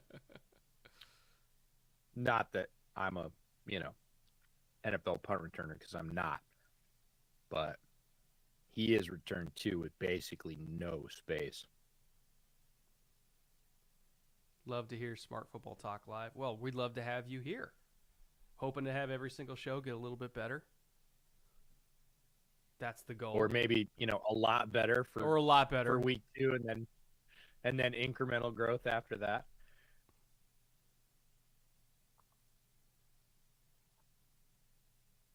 And I'll tell you what, EJ, we're not just going to do 1 rehearsal next week. We're going to do 3 because we got to see. We did 2. That's right. We did 2 rehearsals, and it was totally fine, and then it wasn't. 2. Everything was golden. What we need is we need somebody like Autumn. Welcome, Autumn. Glad you're here. We need somebody that is not within our Google Meets circle that is truly external that we can push private link to and say, how does this sound? Because it sounds great to us. How does it sound to you? Because everything sounded great to us on both of our trial runs. Yeah. Including recorded copies. That's the thing is I did a recording and sent it to you and it sounded beautiful. I don't know. It is what it is. Well, the first one sounded chunky, but then we fixed it. Yeah. And then for some reason it unfixed itself, which I'm just going to solve this problem how I solve every problem, which is throwing money at it and just buying all new equipment until things magically fix themselves. How do we feel about how does Brett feel about Cordell Wilson starting over Jackson Carman? Because you know how I feel about it, so I'll let Brett answer that. Yeah, EJ's made his Jackson Carman thoughts known multiple times over. And I will say Wilson and his Wilson thoughts. Well, Wilson is really athletic. Really, really athletic. So I'm not that surprised by it because somebody with those kind of tools, you probably can't keep off the field forever. Not to mention Carman has had a lot of durability issues, both in college and in the NFL. So honestly, I'm not that surprised by it. And, NFL's a meritocracy. Like, if you're not good enough to start, you're not good enough to start. And even then, like, the Bengals offensive line has still been having issues. Like, Jonah Williams, my God. Just getting beat like a fucking drum. They need a new left tackle. Everybody said Jonah Williams was the strong point for a long time, and now they're not saying that so much because he's surrounded with some at least even talent, and he's the problem. So, you notice how they started that drive? Did Palmer just catch one?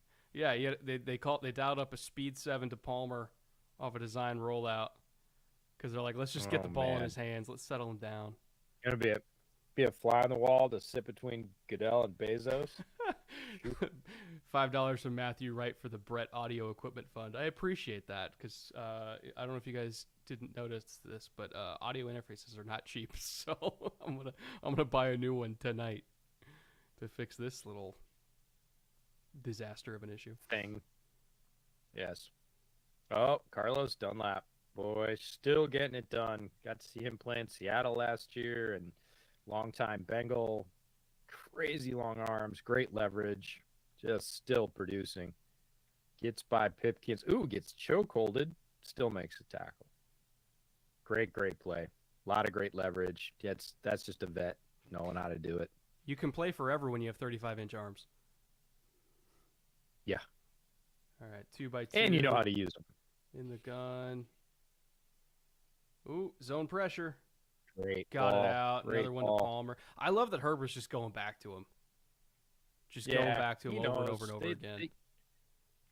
We saw Herbert in 2020 in Mobile at the Senior Bowl, and there was this big question about. There wasn't any question about his physical ability. There was certainly a question about how his offense produced. The big question at the Senior Bowl that everybody wanted to see is he a leader? Because everybody knew he was smart and quiet, and a lot of times, strangely enough, football people have a lot of trouble with that combination. And it became very clear that while he wasn't super loud, he was not a yeller.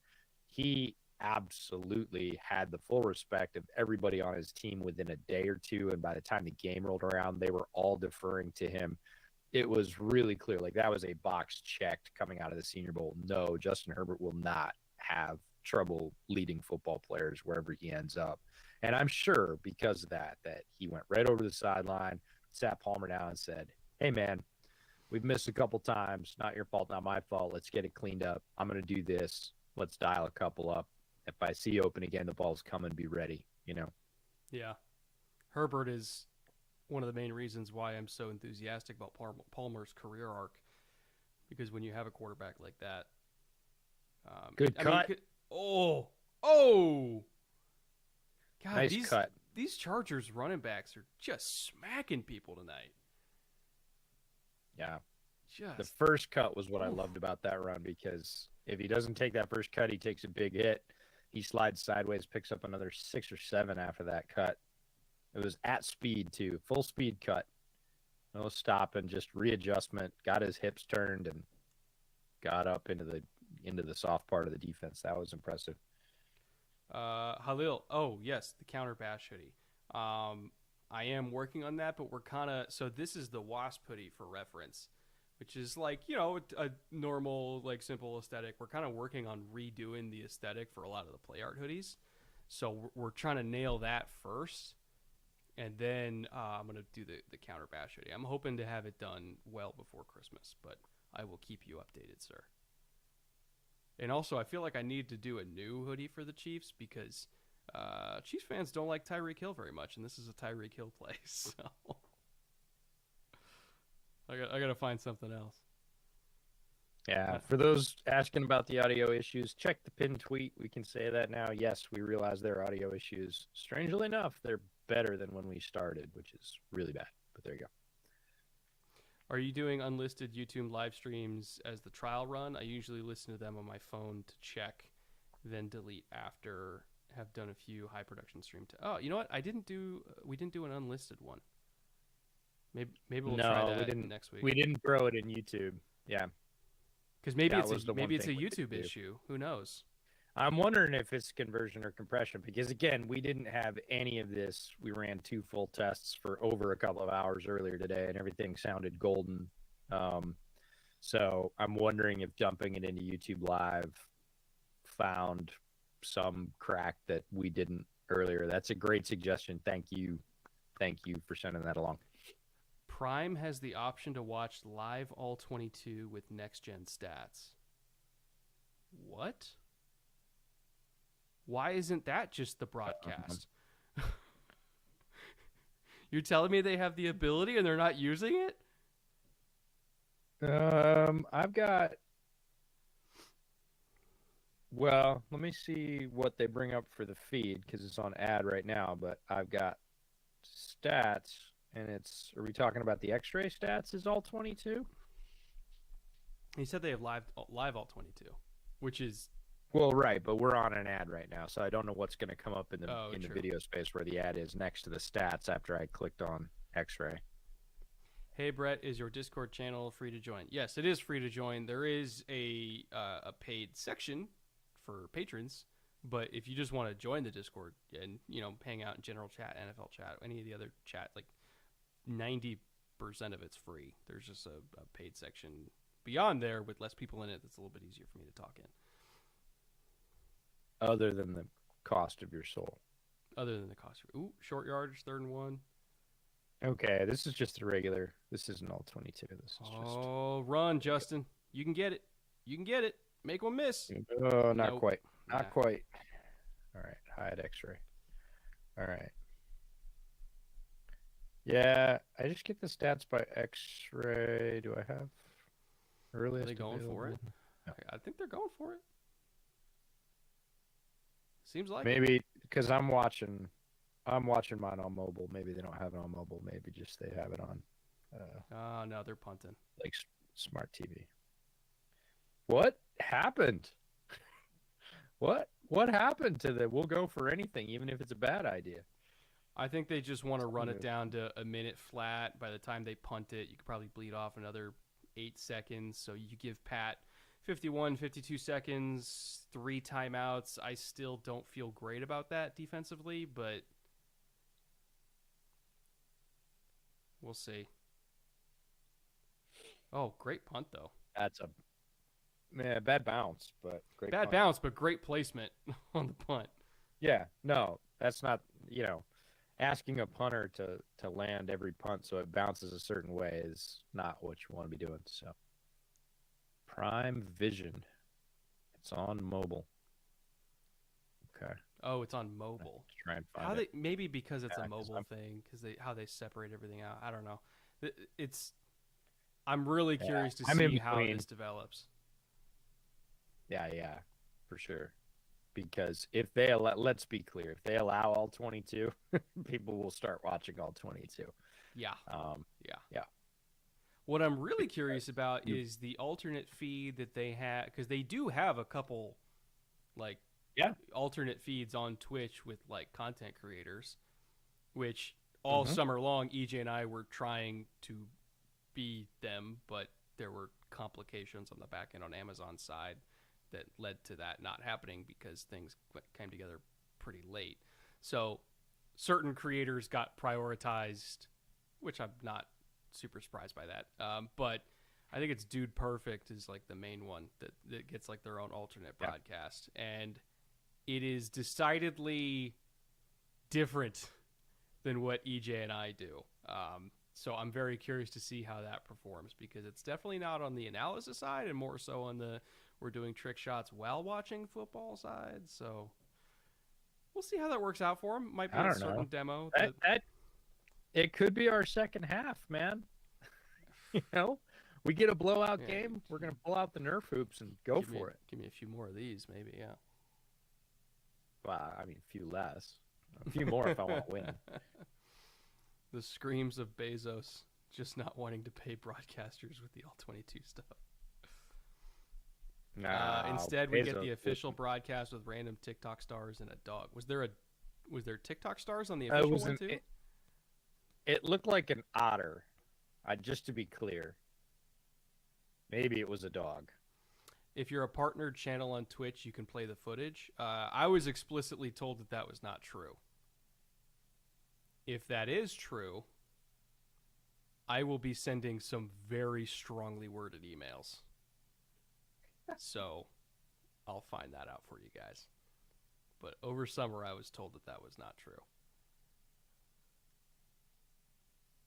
All right. Somebody said I should move my phone away from the mic. My phone wasn't really near the mic, but now I put it way the hell away from the mic. So we'll see if that cleans it up. All right. 425 nickel for the absence Chargers shots here. for trick. Absence for trick shots. Yes. Oh, I think Joey just killed Andrew Wiley. And yeah, Pat's Mahomes limping. coming up limping too. Joey went right into his shin. He ran over Wiley and went right in. Are they going to call roughing the passer on that? You can't. It looked like he tripped into him, not dove into him. Yeah. So, no, it looks like the call was holding. Okay. They stated you have to have a certain When your own guy deal. holds him, Pat. Yeah. When your own guy holds him, Pat, you don't get to complain that he falls into your legs.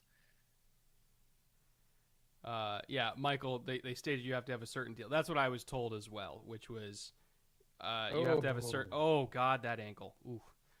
Is that you have to it's have a certain not deal to pretty. stream it on Twitch, and they were only going to give that deal to like 3 people.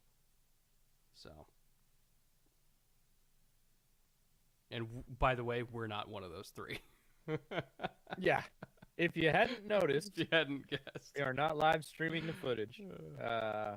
And they're probably glad we're not right now, just because we have a very Oh, if they old if they audio gave interface. if they said we could live stream the footage, I would have paid to have a whole audio engineer come in and unfuck all this. Believe me. Because that's what we would have needed to do too. Oh man. Yeah, they want to give me funding for that. Uh, We could do it big, but Bezos, come on, throw me a bone here.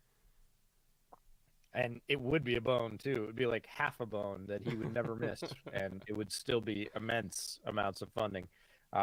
Yeah, somebody was like, Bezos didn't want to pay for anything. I'm like, Bezos could pay for everything he'd never notice. Yes, he has that much money. He spends more on breakfast than we would need for funding for that show. Yeah, for the entire year. Oh, no flag. Interesting. Oh, ripped. Ooh. A little high, a little high. Yeah, a lot. He threw that ball hard, and he looks frustrated too. So 3 timeouts, That's 22 starting to seconds. get a little bit edgy. By the time they finish punting, Chargers will have like 15 seconds. Unless they get a crazy good return, I think we're going to half 10-7.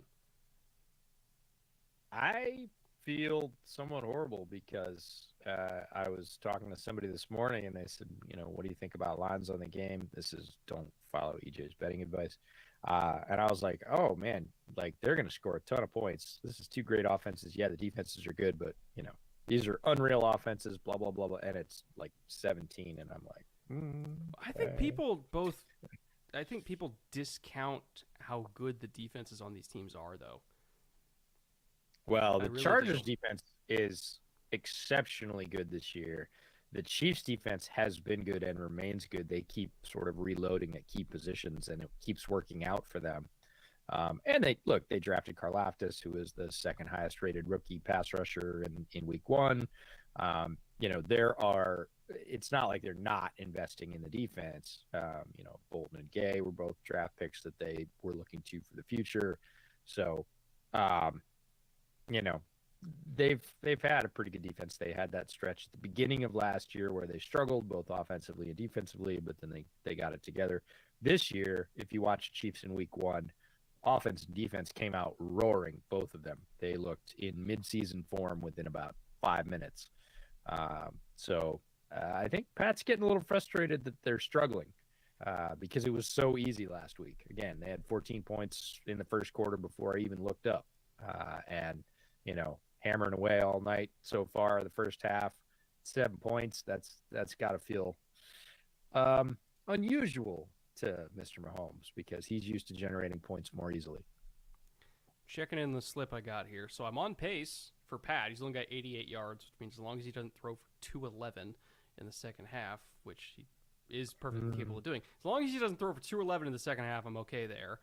Justin is a little behind pace to cross 283. He's at 125, so he's on pace for 250. If he just gets a couple more big balls there, I might be able to hit on that one. Clyde is slightly off pace to go over 45.5 rushing, but the game is close enough that I still think they might run a little bit more in the second half. Austin is... I need to get a big one to Austin here. That one's kind of fucked. And then Palmer, if they just didn't have the miscommunications, would probably already be over 44.5. So I'm doing decent on this slip so far. I am going to fill out a second half one, though. Time to make some second half adjustments there, Coleman. Yeah. Let me fix my camera here real quick. There we go.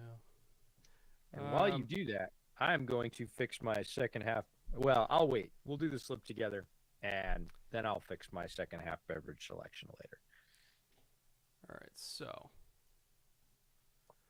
let me see the options here. I'm going to open up this game. All right. And you can minimize me if you want to so that folks can actually see all those little numbers. Why? You're the most beautiful thing on this whole screen, EJ. I hate the halftime report on TV. Why do you hate the halftime report on TV? Yeah. They usually don't really say anything. Maybe that's why you hate it. But Yeah, that's why I dislike it, is because it's lots of things said that don't really add up to much of anything. it's like, well, Chargers defense played well. We got to play harder in the second half. We're doing good. We just got to execute. How many times has the coach said let's that? see what team wants it more, EJ. How about that? Oh boy. Yeah, we just got to bear down and It's more commercials than analysis. I mean, yeah, like this is where, coming from the TV, this is where they make their money. You have a certain number of commercial breaks that you have to take per half, like contractually speaking. That's part of what the TV deals are. And when they sell ad space, it's because they have a certain number of commercial breaks they have to take.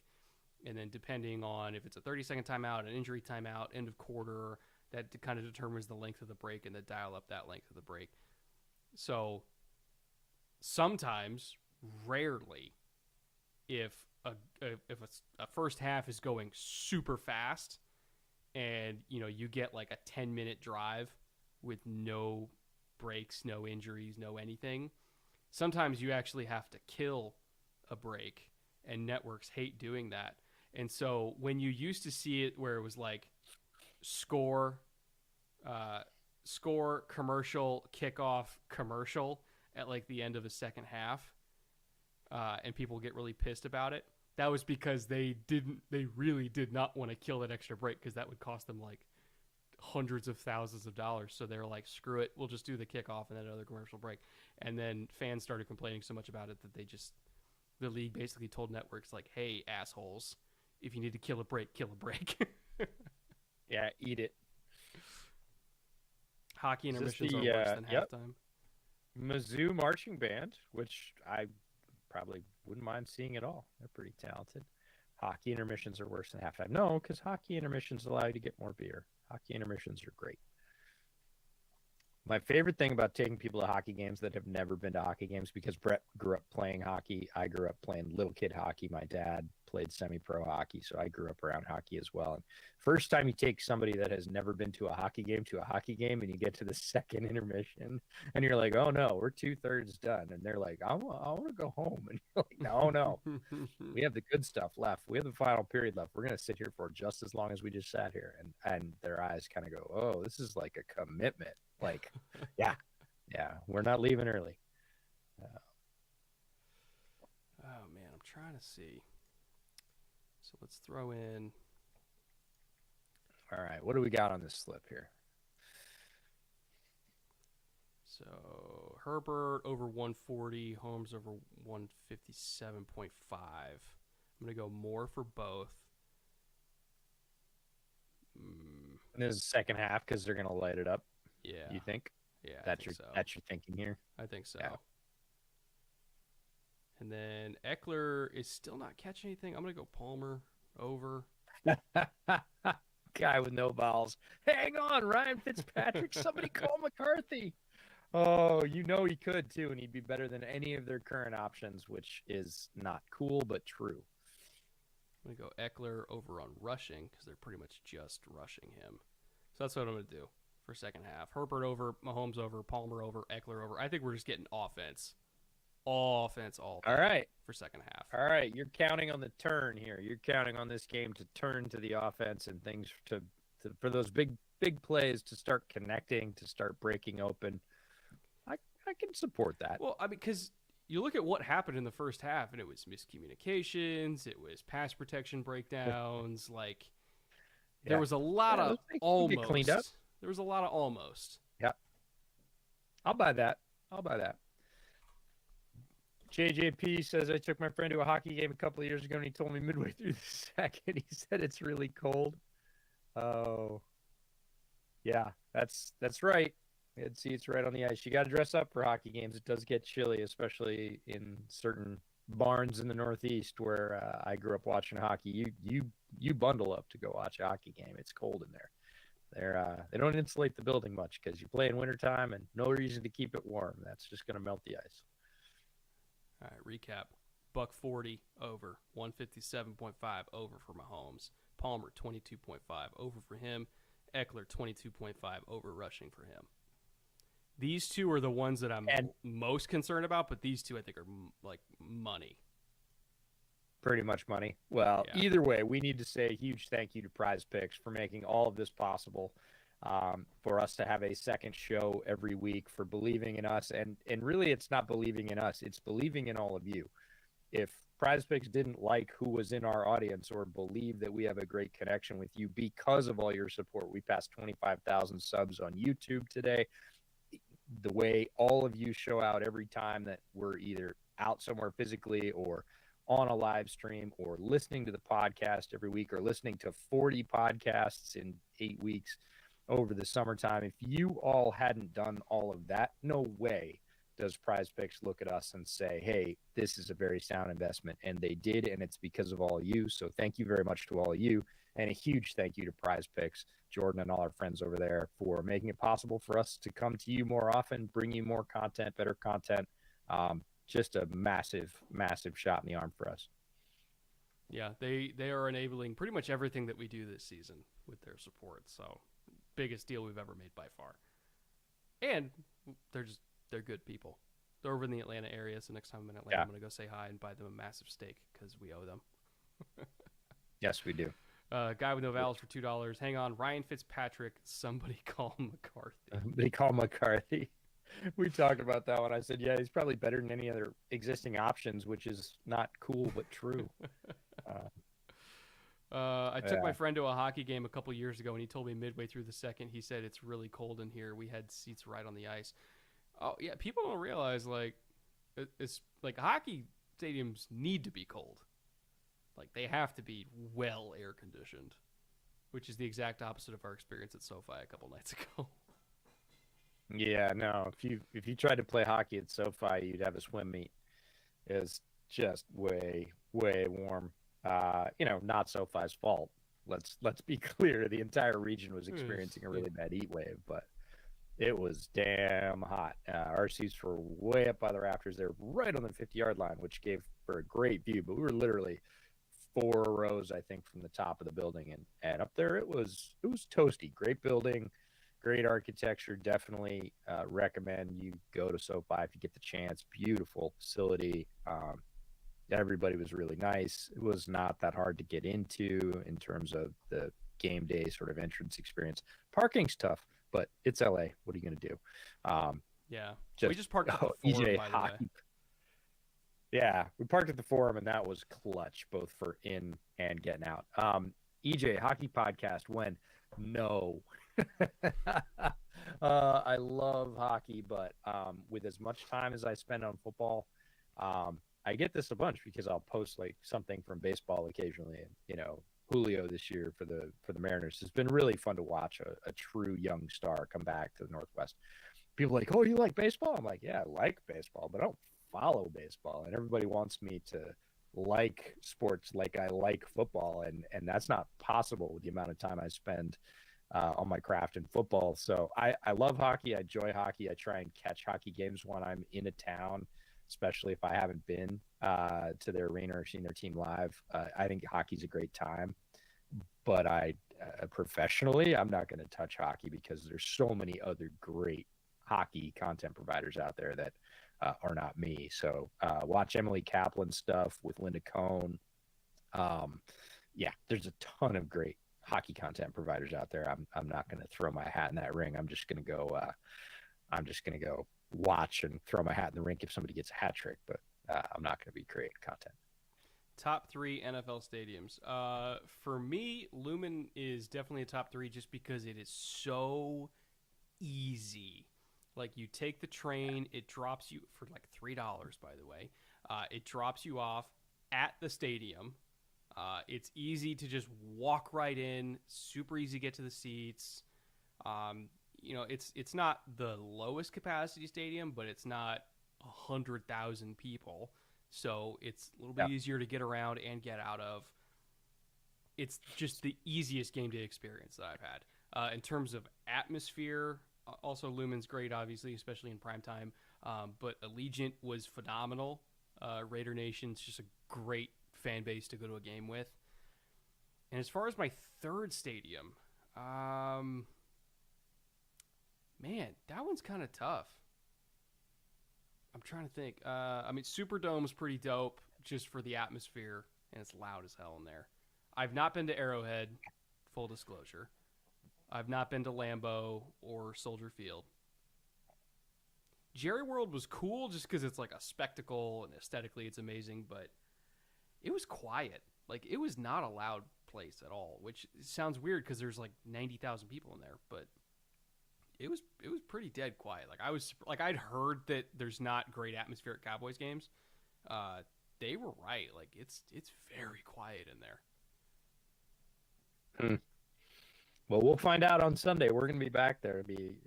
We should let everybody know that pretty much as soon as we wrap this stream up, we're both packing because we have really early flights to Austin tomorrow. Yep. We're going to head to Texas, watch a Friday Night Lights game in Austin, probably Lake Travis or Westlake. We're not sure which one. Saturday, we have tickets to UTSA versus Texas in Austin, so we'll be there for that. Stay in Austin Saturday night. And then early Sunday morning. That's in my top 3. DKR was fucking awesome. I mean, it was Texas Bama, so it was loud and everything, but that was a cool stadium. I like that place a lot. Yeah. And so we'll see that on Saturday again for you. First time for me. I've been around the outside of it quite a bit. I've got friends in Austin, but I've never seen a game there. So that'll be fun. And then Sunday morning early, we're going to drive, hopefully not in a U-Haul this time, up to Jerry World. We're going to hang out with a buddy of mine that lives in Dallas, watch some of the early games, and then head to the afternoon game between Cincinnati and Dallas. And then we'll do the podcast Monday morning. We'll record it Monday morning from Dallas, and then we'll both fly home. So it's going to be a busy weekend, but lots more football content coming at you. And, always good to get to spend some time in Austin and hang out and see some great football. Yeah, this week's podcast is actually going to be coming out on Tuesday, not Wednesday, because we're going to record it earlier. So, all right, 1st and 10 for the Chargers. And we're not going to the Monday night game. And we're not going to the Monday night game. Another that run was for Eckler. Ridiculous. I was like, why didn't it come out on time? And we're like, because we recorded and ran straight to the stadium to the Monday night game, and then I didn't get to drop you off at your hotel until about midnight. So, yeah, that's why it came out on Wednesday. Yeah. But if you haven't checked out this week's podcast, absolutely do it. It was it's a pretty massive blowout. We we recorded it in my backyard. We tried to sum up the energy of week 1, and there was a lot of that. So it's a long one, but if you're a Bootleg fan, you're probably gonna love that. So full PPR, Sutton, Higgins, or Curtis Samuel. I'd probably lean Cortland Sutton there. Like, I know that he didn't put up the Eckler. I know Sutton didn't put up the big numbers that maybe people expected, but also if you go back and watch that game, like, Tariq Woolen was on his ass.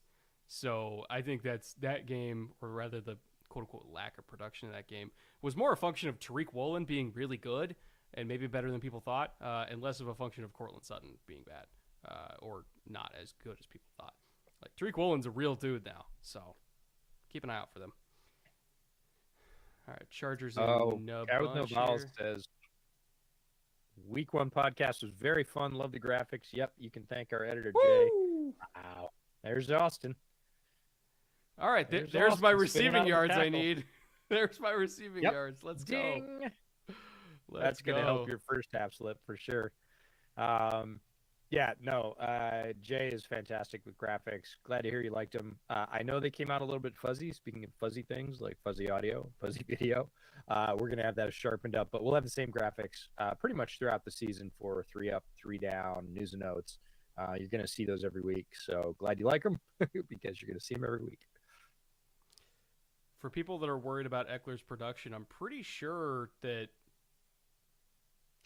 Oh God. Added ball.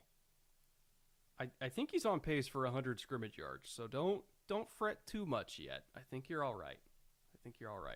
Yeah, it's a question with Eckler always of how he gets them, right? If you were specific, like you were about got to be receiving or got to be running, like that can be a thing. But if it's overall yards, if you're taking yards from scrimmage or if they give you all-purpose yards, I mean, he doesn't return, but, basically combo yards, he's almost always going to pick up his combo yards. Touchdowns for fantasy purposes, yeah, they seem to go to other folks to score more, but between the 20s, he's going to pick up yards. So, Colin for $5. Congrats on 25K subs. Cheers to 250K oh, more. From your lips to God's ears, Colin. yeah, Colin, we hope so. Absolute dart from Herbert while we were talking about that. That's what he could do that other people can't. That ball never goes over about 8 feet off the turf. It's on a line, hits the receiver in the chest. Just there's no defense for that. If you're not already standing in front of him, yeah. If you're not already standing in front of the receiver when he lets that ball go, you're not going to get there. Like even on the slow-mo, you see how quickly that ball comes into the receiver. There's no chance for a defender to make a play on that. Oh, nice cut. These Chargers running backs, man, they're getting after it. They are 100% getting after it. Yeah, that's Josh Kelly. That was a really nice cut from Josh Kelly. He saw that it was plugged up trying to go left, gave a nice sharp cut back through the middle of the line, picks up a lot of yards. Hurry up here. So zone. Far, ooh, yeah. So far, I'm liking the Chargers adjustments coming out of the locker room. They look a lot more Charger-like on offense in terms of pace, being efficient. Yep, pace. They're getting the ball in quick. Plays are being productive. That was the first, sort of maybe not that productive play they've run really since they came out. Offensive line looks a little fired up by that. They're getting to hit people now, getting to try and run people over. So far, I kind of like the switches they flipped at halftime. They seem to be working. 3rd and 1. I think we get a double call here because they huddled up for this. So I think we're in 2-down territory. Oh, holy cow. Get it. He didn't. He almost got it. That's you gotta Eckler go. Again. You gotta Great go. Strength. Yeah, this time you got to go. It's the second half. You got some momentum. I thought that flip was pretty early by Herbert. Nice second effort, but I think he was like 4 inches short. Great rally from the Chiefs. Yeah, that's what I mean, though, in terms of the flip being early, because as soon as Herbert lets that ball go, there's only one place it's going, and the whole defense can key in. It's not a pass. They can just run to the ball, and that made Eckler's job a lot harder. He got it. Yep. Yeah, he's so tough in short coverage. When you have that kind of contact balance, just trust him to get it. Trust him to get it. So. And his legs are so strong. Yeah.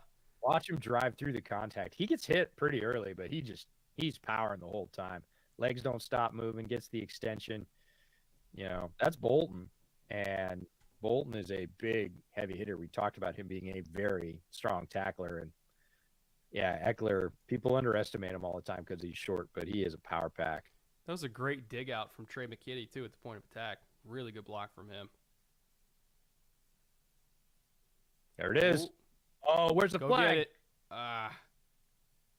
Did he get that? Wow. He got it. He caught that? I have no idea how. What the fuck? I was looking for a flag because he got dragged on that route. And, all right, here it is. L'Jarius No Sneed, way. 101. Mike Williams. This is why you pay the big guy. Okay, so he slow plays him. Gives him a good slap and hands it in. Ooh. Fuck off. Need hitting his arm back. Okay, and people said Mike Williams wasn't worth the extension. I beg to differ, and Exhibit A is that touchdown. Get out of here. Oh, my God. Yeah, $20 million. Well, there are not a lot of players in the NFL that make that play right there. There are some, but there are not a lot. That is gross. If you think there's a lot, you're vastly overestimating how good the average receiver is in contact. L'Jarius Sneed is a big, skilled corner who is very strong and pinned his arm back. He had to catch that with one hand. Really impressive. I was sure that he didn't make the reception, and I was just looking for the flag because there was so much contact, but didn't need it. Touchdown. Just gross. I These can't even Chargers, be man. mad at that. That was beautiful. How could you I be? love that you make that comment. No, I love that you make that comment because that really is the sort of bootleg ethos, right? Is we love good football. People say, "Oh, who are you fans of?" Well, look, we're fans of certain teams, but what we're really fans of is great football, and that is great football. That is football being played at the highest level, and we are pro that. Like that is bootleg in a nutshell. Top five pick for a reason, man. Top five pick for a reason. Good lord. I knew this was Yeah, going to if happen, but you this is Keenan's team. Yeah, well, it's third and Keenan, and then anytime you get inside the 20s, it's Mike Williams time. Yeah, get him one on one. Just get him one Just on get him one. I don't one-on-one. care if it's a low throw like that, back shoulder, a jump ball. Like you get him one on one, his chances of winning are better than average. So you like those odds. Good God. All right, so in terms of how the Chiefs are going to respond and how the Chargers are going to respond to the Chiefs' response, I would imagine we're just going to see just hellacious pass rush coming off the edges from Bosa and Mack, because now we're at the point where Chiefs got to go, So I think none of this spot drop zone stuff. They're going to go right back to what they did last year, calling mostly man coverage. They're going to treat every down like third down at this point. A lot of man coverage. Trust your DBs to hold up, and pick on Andrew Wiley. That's what you got to do. Pick on Andrew Wiley. If that means walking a I backer up. think we're going to see. Yep, I think we're going to see games with Wiley where they. When I say games, what I mean is defensive alignments that put Wiley under pressure by alignment before the snap ever happens, where it's made clear to him that it's almost like an isolation play in basketball where everybody goes to one side and they clear it out so that you get a one-on-one. In this case, they're clearing it out and they're making it a two-on-one. They're saying, all right, we got two guys stacked over here. You're going to have to account for one. We're not going to tell you which one. We're going to either bring a stunt, run one, sim it, back a guy off. We're going to make you make choices and try and overwhelm you by sort of pulling you away from the herd and making it your choice and your fault if you screw up. And he's going to have to hold up for that through the whole second half because they are absolutely going to put pressure on him that way. Whatever. Ball bounced too for Williams. Oh God. Yeah, that's just. I don't think people realize, maybe they do, how hard that first contact is with somebody draped on you. Because he didn't just, palm that football. Like it bounced off the heel of his hand into his gut, and then he had to secure the catch. Oh, Mahomes God. rips Joey one. still almost got Picked, that. picked, picked in a flag. Are they calling PI on that? He's going to run it. Yeah, I don't know what they're calling, but there was a flag at the point of contact, so it's probably PI. And Miko got dinged. Yeah, they landed right on his ankle. He got up a little slow. All right. Also, Corey Lindsley's out with an injury. Yeah, and Mahomes is limping on that ankle that got rolled up on earlier. This is all of a sudden starting to be rough on the Chiefs' offense. So they're calling holding. Okay, first one's holding. Pass interference, defense. So Penalties offset. Unless there's another boy. one. Oh, repeat first down. Nope, Okay. they offset. Yeah, they offset. All right, let's see what happens. Ooh! I want to see the right timing of that, though. Yeah, but show me the timing. Oh, okay, that's the holding. They just had to hold Bosa or he was going to kill Pat. And he still, truth be told, I think that's a good hold. Yeah. Yeah. No, I think truth be told, that's a good hold. That's right? a $500 million hold right there. That's right. 100%. Oh, that chip on what Joey. Was that? Oh. Pat threw a terrible ball. All right, things are coming undone a little bit. I don't know where he's going with this. Let's see what happened. I don't know where Mahomes is going with this. He throws it right into 3 Chargers. Oh, he's just trying to force that to Kelsey, who's floating behind, I think. I think it was Kelsey. Could have been Noah. Nope, it's Kelsey. Wow.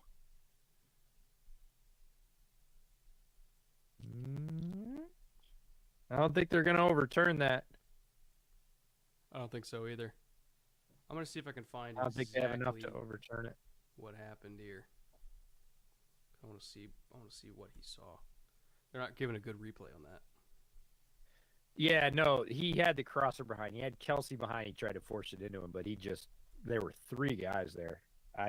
That's not a great decision by Pat. He knows it. He tried to force that one in. Who picked it All off? Can we right. see? Sante. Okay, go figure. Yeah. Holy Bosa destroyed Brown. Yes, he did. Yes, he did. I was on all right. KCSN this week, and the number one topic we talked about was like, hey, this is the game that Brown needs to dominate if he wants to reset the market. I'm not sure he's making that case so far. No, I don't think he was making a case beforehand, but I wouldn't, as a coach, prefer that matchup. If you told me your guy's Orlando Brown, do you think he can take, the top flight pass rushers like Mack and Bosa one-on-one without help consistently? Which, if you're going to pay a guy that much money at tackle, they need to be able to do that. Is their job, is to counter those players. Yeah.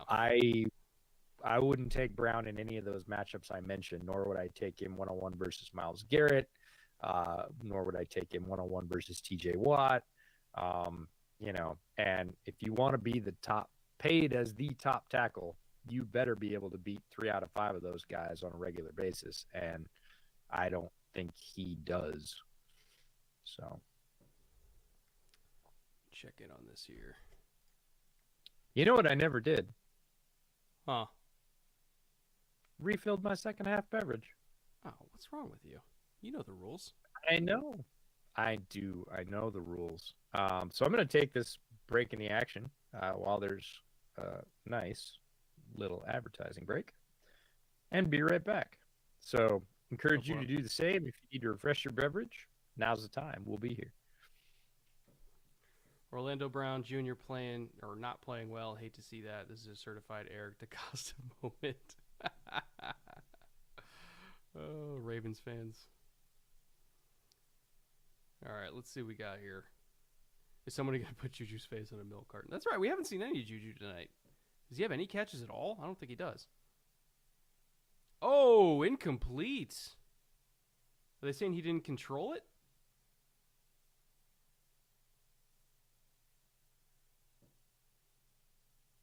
They're saying that wasn't control?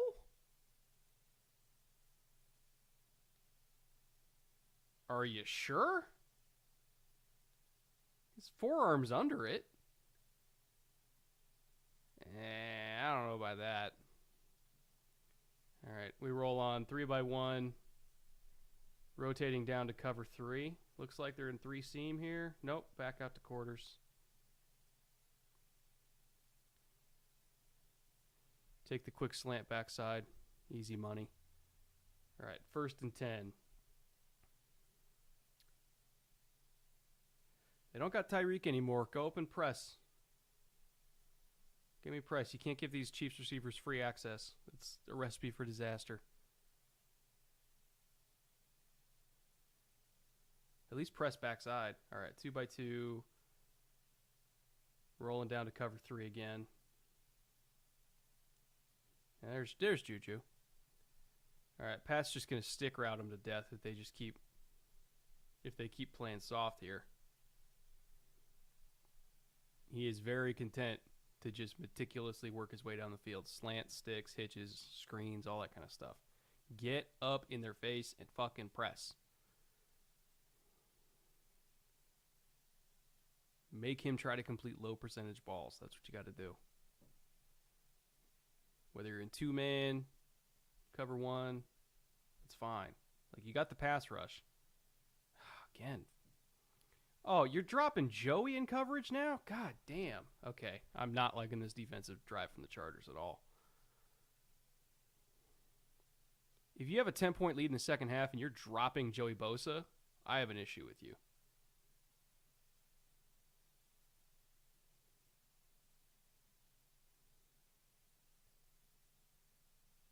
Great play from Clyde, though, not going to lie.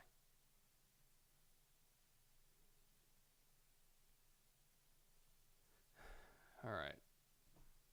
1st and 10. Let's see what we got here.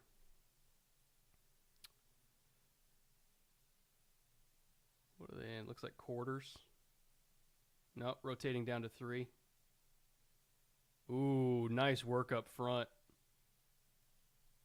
Force Pat to throw it away. Looks like they came on a stunt. Pat's pissed.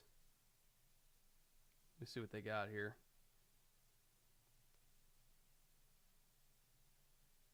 Oh, nope. Left guard just got beat one-on-one. Oh, it's 56. I thought it was 46. Chargers D-line getting after it. All right, 2nd and 10.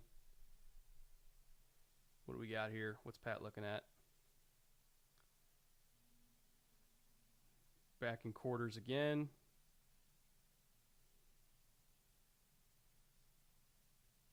Derwin's on Kelsey at number 3. Oh, dropped it. Pat left it outside. He hooked inside. That's a look that the Chargers are going to take every single time, is Derwin on Kelsey at the number 3 spot, because that means they don't need to allocate that backside safety in quarters into bracketing Kelsey. And so you can just have that safety drop down. Whether you're doing cover 3 or you're staying in quarters, you can have that backside safety drop down and basically play inside of Juju to give the corner help. So that worked out. All right, 2x2. Ooh. Oh, God. Oh, what a ball. That is Pat being Pat. Yeah, there's not really much you can do about that one. Ooh. No, that was on J.C. Jackson, easy too. Step up in the pocket. Yeah. Watch this easy step up in the pocket. Good 2 strides, just glides up there and then cranks this ball right over the defender. Good move. JC on a speed and turn. look at that ball. Look at the ball, though. If he was fully healthy, JC might have been able to recover on that, but coming off injury, doing a speed turn and trying to gear back up to get there in time, that's tough to do. Yeah, and again, look at the quote-unquote mechanics from Mahomes. He's lurching forward, sliding up in that pocket, just whips that ball as only really he can do it. On a line, basically hits the guy in the face mask in stride. Ball just grazed the fingers. JC was almost there. If JC was healthy, he would have knocked that away. Well, he put himself behind the 8 ball at the turn. He turned wide, and basically that gave the receiver a lot of sort of free separation. Stem in. Yeah, stem inside. Yeah, that's a bummer because he was almost back, but almost back against Mahomes at sort of full volume is not enough. So Watson caught it, Austin. Yeah, who had a great preseason, by the way. Whew. Yeah, no, here's to Pat Mahomes. That was pretty impressive.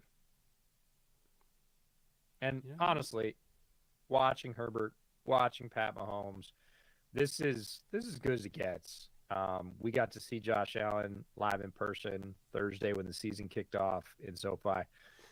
We turned to each other, I don't know, 5-6 times in that game, and we're like, what? It looks even more ludicrous in person. Yes, it does. But getting to see this even on TV this is some of the top athletic talent in the world and operating at some of the highest levels, and it's just so much fun to watch, at least for us, and we figure for you if you're here. So thanks for being here. Checking on full game slip. I need Mahomes to get 160 yards by the end of the game, which is a little bit of a tall order, but we're working our way there. Herbert's on pace, I think. He can probably do it. Clyde needs a little help. I don't know if I can get Clyde and Mahomes at the same time because that's a lot of yards for an offense. And like I was going to say, it has to be one or the other. This is like the bad handcuff. This is like the bad betting handcuff. Well, the good thing, though, about Prize Picks, though, is even if you only hit 4 out of the 5, you still get a payout, but it's 5x instead of 10x. So I could still get $50. I just need one of them to commit and just get it. Right. Just pick one. I don't care which one, guys. Just pick one. I think I'll be all right. And then for the second half one's actually more doable, I would say, because Pat needs to get Uh, like 85 yards. Actually, I just need both of them to get like 80 yards, and then Palmer to get his, and Eckler to get like a couple more catches. Second half one, I might actually hit. Trevor, great question in the chat. I'm newer to the NFL. Would you two, with way more experience, say that the young group of star QBs is exceptional in that we have so many talented young guys? What other eras compare? Um, we were in a bit of a low ebb up to about 5 years ago. Quarterback talent, starting quarterback talent. If you look back at the drafts from more than 5 years ago, there was a period of 4 or 5 years there where there were not as many talented young starting quarterbacks as there were teams. So teams were playing a lot of retreads. Guys that were not super talented were getting paid a lot. We have clearly left that era. We now have a lot of talented young passers. Allen, More than we can count. Herbert, Burrow, uh, all of these guys are very, very talented. Exceptional. Yeah, it feels like a bit of a golden age of young quarterbacking because guys are having more impact sooner. And the heights that they're already reaching, in the case of Mahomes, who's basically been as far as he can go every year that he's played, pretty much, game short a couple of times. The fact that he's reached the championship game pretty much in every year that he's played is ridiculous. We saw Burrow get to the Super Bowl a year ahead of time. We saw Herbert have the greatest rookie season ever statistically, and then follow it up with a crazy season. It's a golden age for watching young, talented quarterbacks come in right now. There's so many of them. When's the last time there were two top 5 quarterbacks in one division? I'm sure there has been. I'm trying to think. Here's my question: when was the last time there were 3 top 10 quarterbacks in one division? Yeah, That's I don't know. Even with Russ struggling a little bit, I think Carr will be close. Like Carr will be tickling that. Yeah. Russ may or may not. I need to see Russ heat up a little bit, but it's possible that you could see Herbert, Mahomes, and Carr all be within the top 10. Carr, I think, is the wild card there. That is ridiculous. Somebody asked, don't I have the under on Mahomes? I have the under on Mahomes for the game. I have the over on Mahomes for second half. So I could theoretically hit both, actually. Because if he gets like 280, then I'll hit the over on the second half and the under on the game. So I could potentially have like $20 worth of slips hit for 200 tonight. Well, I know who's buying when we get to Austin if that happens. Fuck you, I'm getting a new audio interface. The people deserve non-robot EJ. You almost made me get a new audio interface because mine would have had water damage. Well, beer damage, but we would have called it water damage. Baker and Burrow worked for that as well as RG3 as a backup 2 years ago. That's right, RG3 was in the league a couple years ago, wasn't he? Yeah, came back. So this week, if you guys are new to the stream and haven't been here for the entire time, this week EJ and I are both flying out to Austin first thing in the morning. We got a Lake Travis game tomorrow night. We're going to UT versus UTSA on Saturday. And then Sunday, we're going to Bengals at Cowboys. So if you're going to be at that stadium, please come say hi so we can. I know there's going to be a lot of Bengals fans that are going there because Cincy to Dallas isn't that bad of a flight. So there should be a lot of Bengals fans there. If you happen to be one of them, let us know. Yeah, honestly, if you're going to be in any of those 3 stadiums, if you're going to be at Lake Travis, if you're going to be at UT, or you're going to be at Jerry World, check the pictures. It seems like Bootleg listeners and viewers are great visual detectives because we haven't been telling people where we're going to sit because we didn't sort of want to overwhelm seatmates with a whole bunch of people hanging out. So they've just looked at our picture angles and figured out where we were and came and said hi, which has been pretty darn awesome. So Vikram for $5. Please accept this offering and curse the Steelers so my Patriots can win at least one game this year. Prayers for Mac Daddy and Pets this season. I think the Steelers are already cursed, my guy. They lost TJ. They lost Najee. I think you're sitting pretty. Najee's back. Oh, so it was a short term. It wasn't a long term injury. That's good. Yeah, it was a sprain bit. So I think he was actually practicing today, limited reps. That's good. So I By the saw way- that. I forgot to send it to you. Brian Robinson practicing already after getting shot 3 times. Yeah, Damn. No, those are 3 magic bullets to get shot basically in the leg 3 times, abdomen and the leg 3 times, and be doing anything this quick. Not just in the leg, it went through his knee but didn't damage the knee somehow. Like, what the fuck? He almost got kneecapped. It's like that guy in the early 1900s that got like a railroad spike in his skull and was fine. It's like, how does that happen? All right, there's some real serious run defense from the Chargers. We've been waiting for that. Like last year, that was not the thing. If you wanted to run up the middle on the Chargers, you could. Check this out. This is a very familiar face helping out here. Bam. Ooh. Yeah, Noah Gray versus Khalil Mack.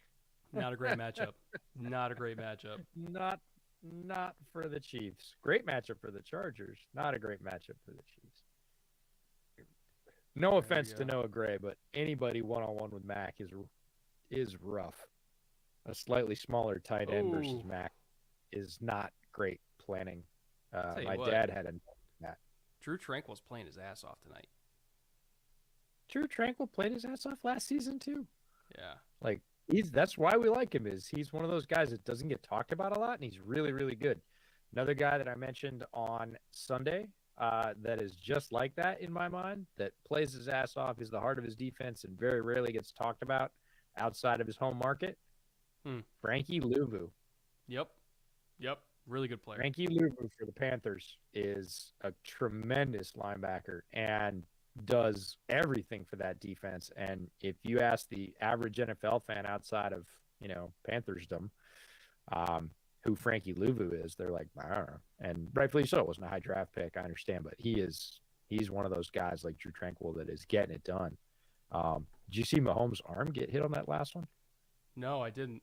His hand. It wasn't his hand, thankfully. It's not a Dak situation, but his forearm definitely impacted one of the Chargers defenders coming in and sticking an arm up.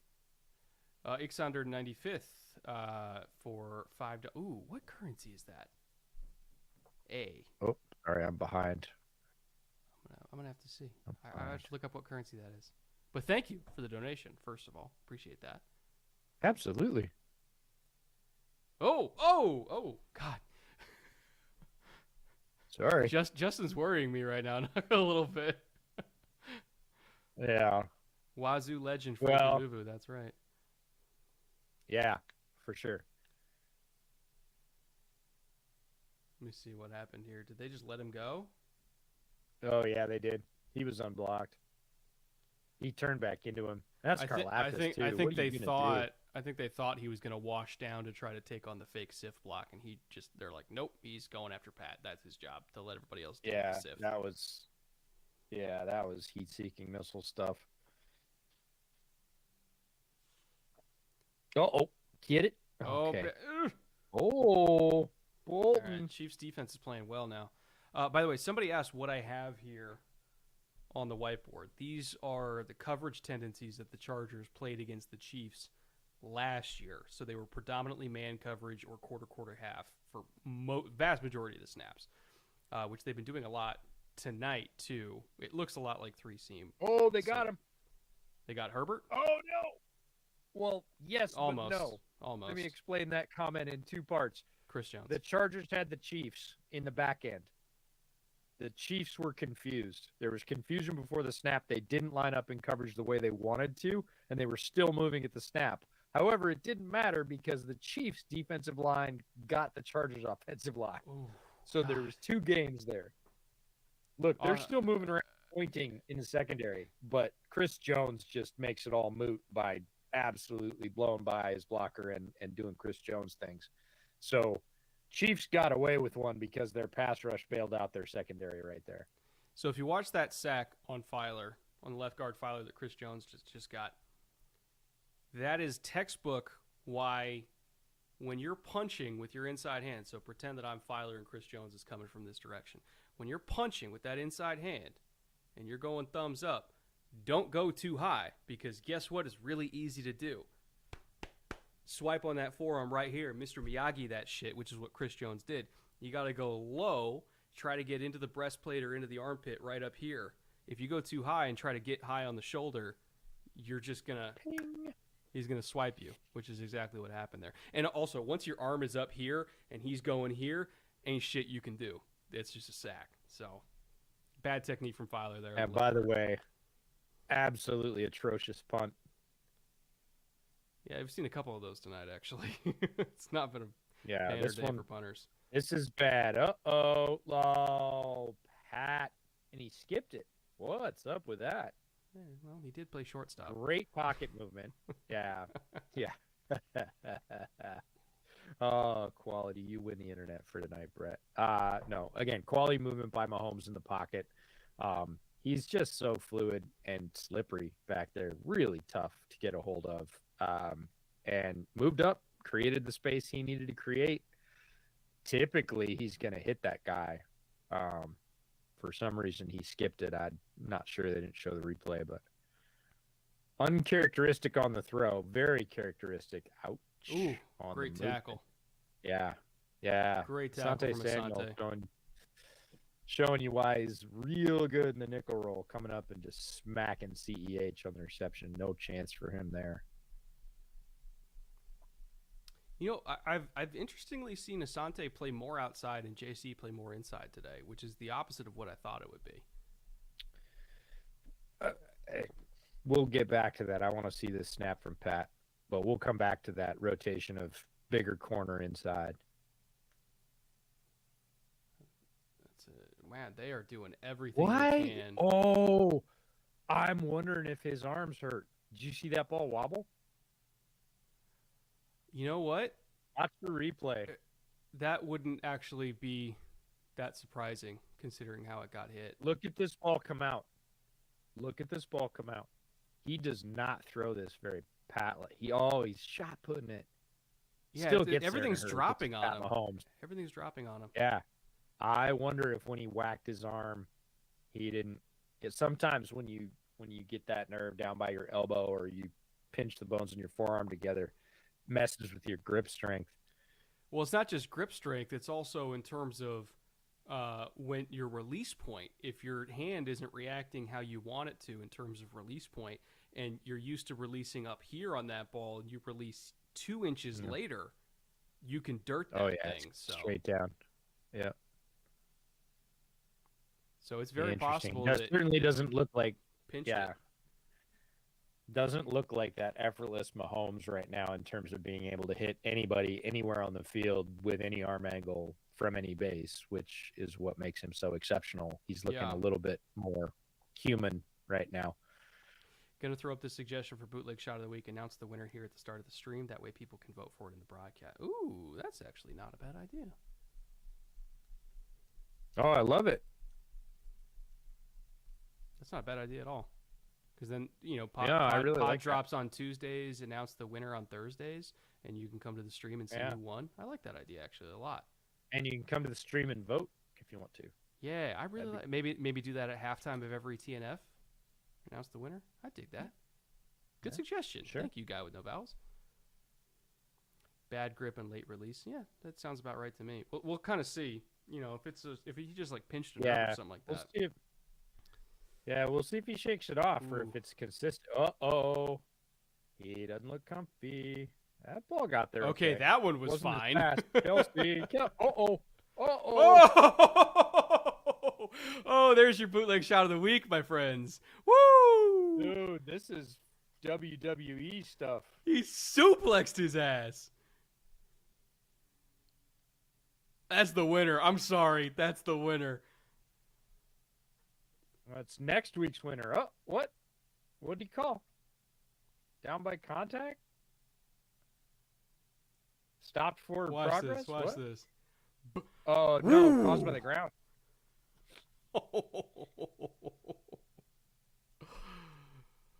Good That's in Lord. next week's voting, bud. Yeah, it's going to win, too. Yeah. I mean, That was a heck of probably. a smack. Probably it's going to win. Well, you never know. It's the You never NFL, know. but that was ugly. Oh, McKinnon. Whew. Van Noy, one of my favorite players in the league, And still Tranquil doing it. right there in the middle. Still doing it. Yep. Oh, and one of our bootleg favorites, Sebastian Joseph Day, subbed out the pile. Yeah, he was such a good pickup for them. They really. Oh yeah, watch this. God, Derwin. that's Derwin's just the anti-Travis machine. Good Lord. Oh.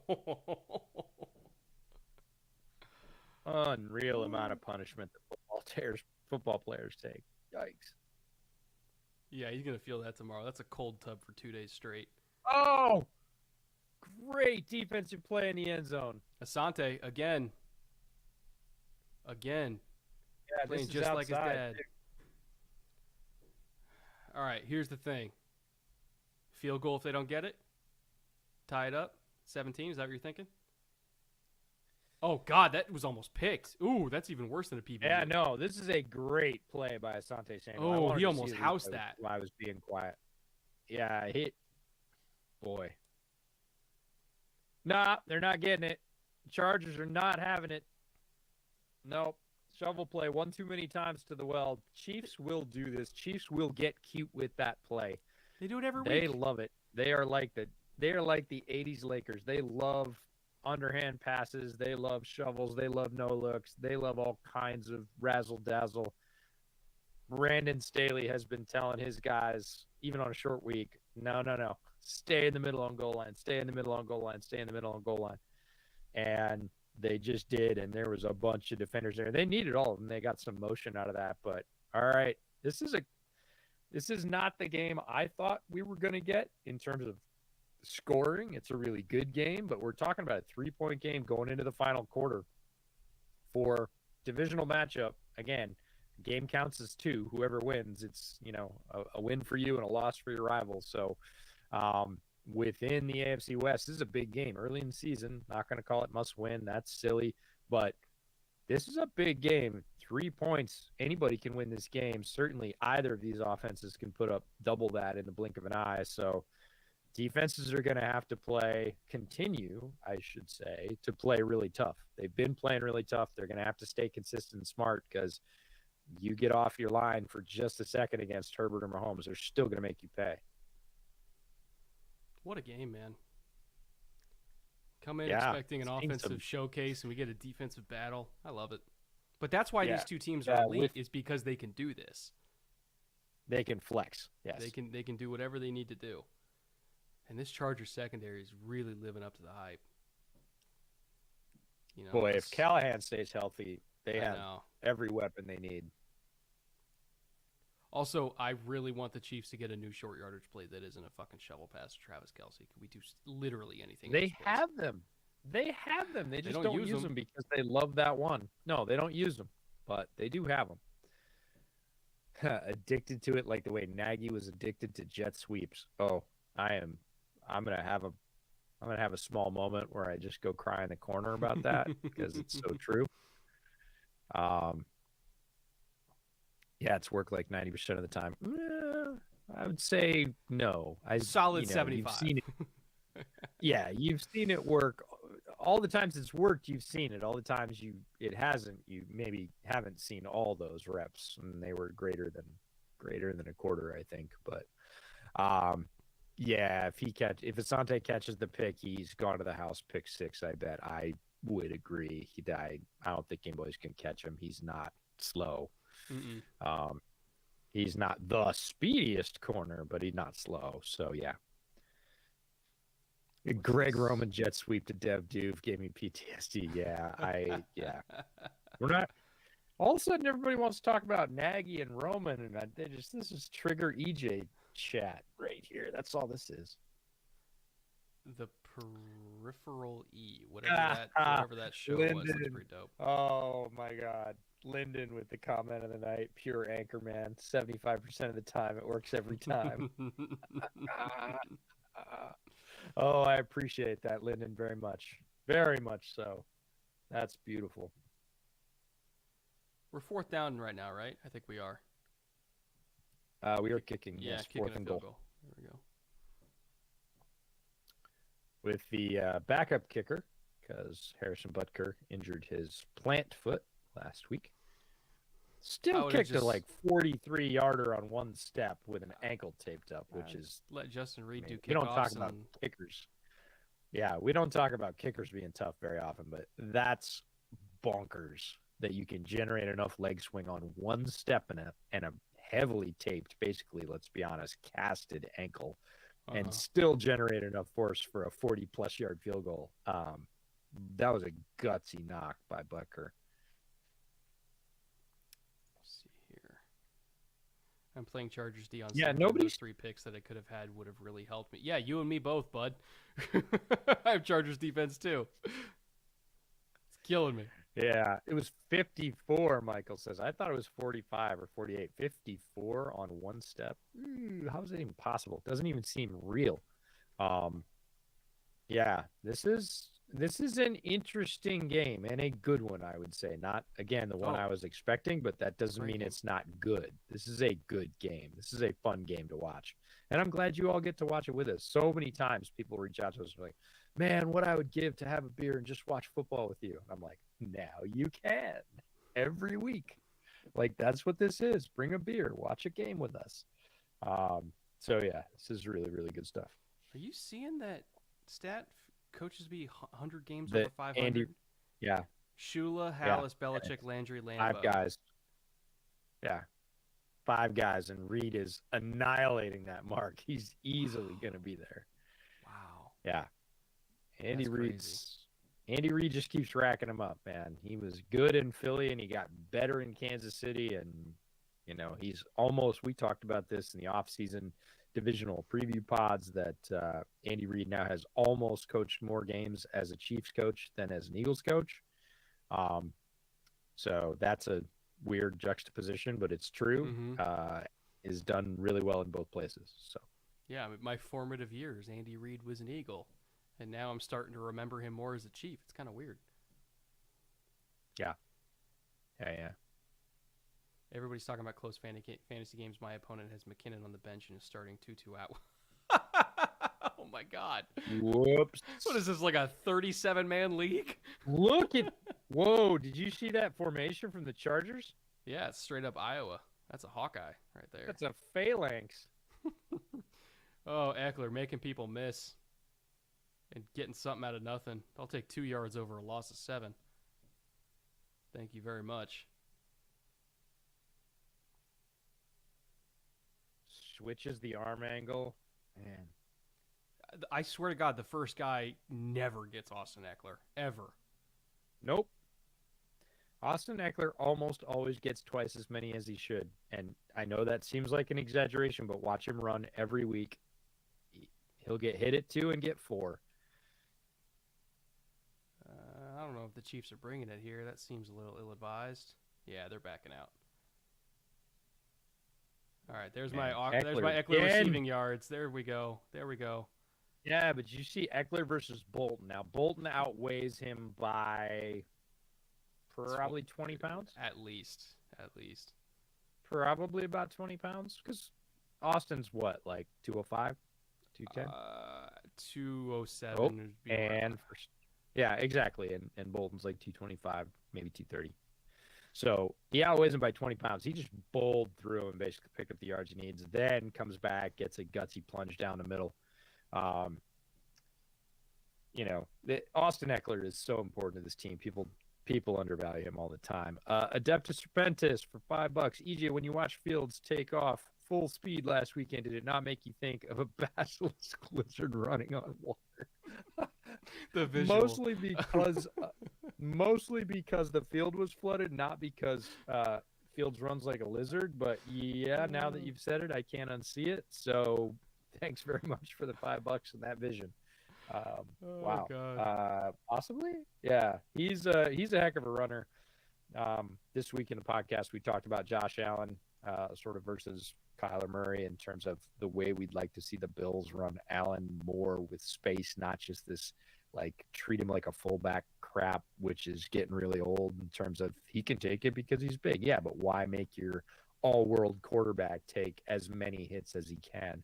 Got to be a little bit smarter about that. And I'm the same way with the Bears and Fields. Like, I want to see him run because he can absolutely hurt you with his legs.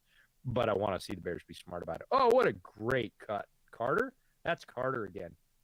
I'm really surprised they didn't rotate down with that. Normally, the Chiefs, when they get receiver motion, you got an empty side.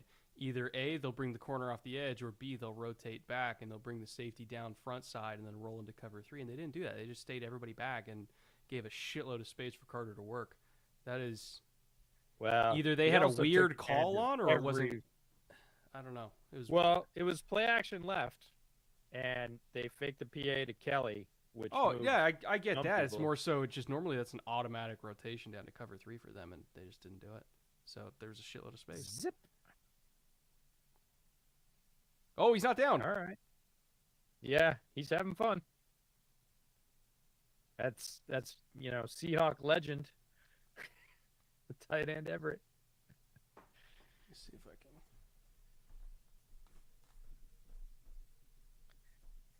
One of the things that, as you're watching this game at home, that you should really start to appreciate is how well both of these quarterbacks move within the pocket.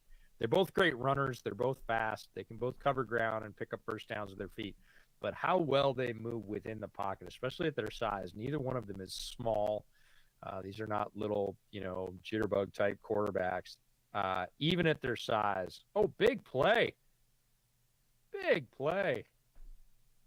Even at their size, they move extremely well within the pocket, and it saves their team so many wasted downs because the first rusher is usually not getting their hand on. Oh, they're going quick, too. They're going to push them. What? Bad pick. Oh. Bad pick. It's going all the way. Oh, that's a game-turning play on the goal line. What the fuck happened? Oh, they went quick. They had a big play, gained to the tight end down the right side, got him within the 7. They decided they wanted to go fast. They went fast, and here it is. Herbert throws a bad pick to the right side. Goal line defense. Watson's on outside contain. So he takes number 1, right? Yeah, but he throws it. He throws it inside on outside leverage. Oh, okay. His wide receiver has outside leverage, and this is again that little communication thing. He thinks he's going to lean inside. He throws it inside, and it's Palmer again. It's Palmer again.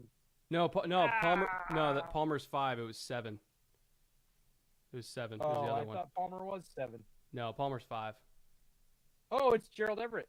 Yeah. Who had the big receptions, 2 big receptions that drive to get him down there.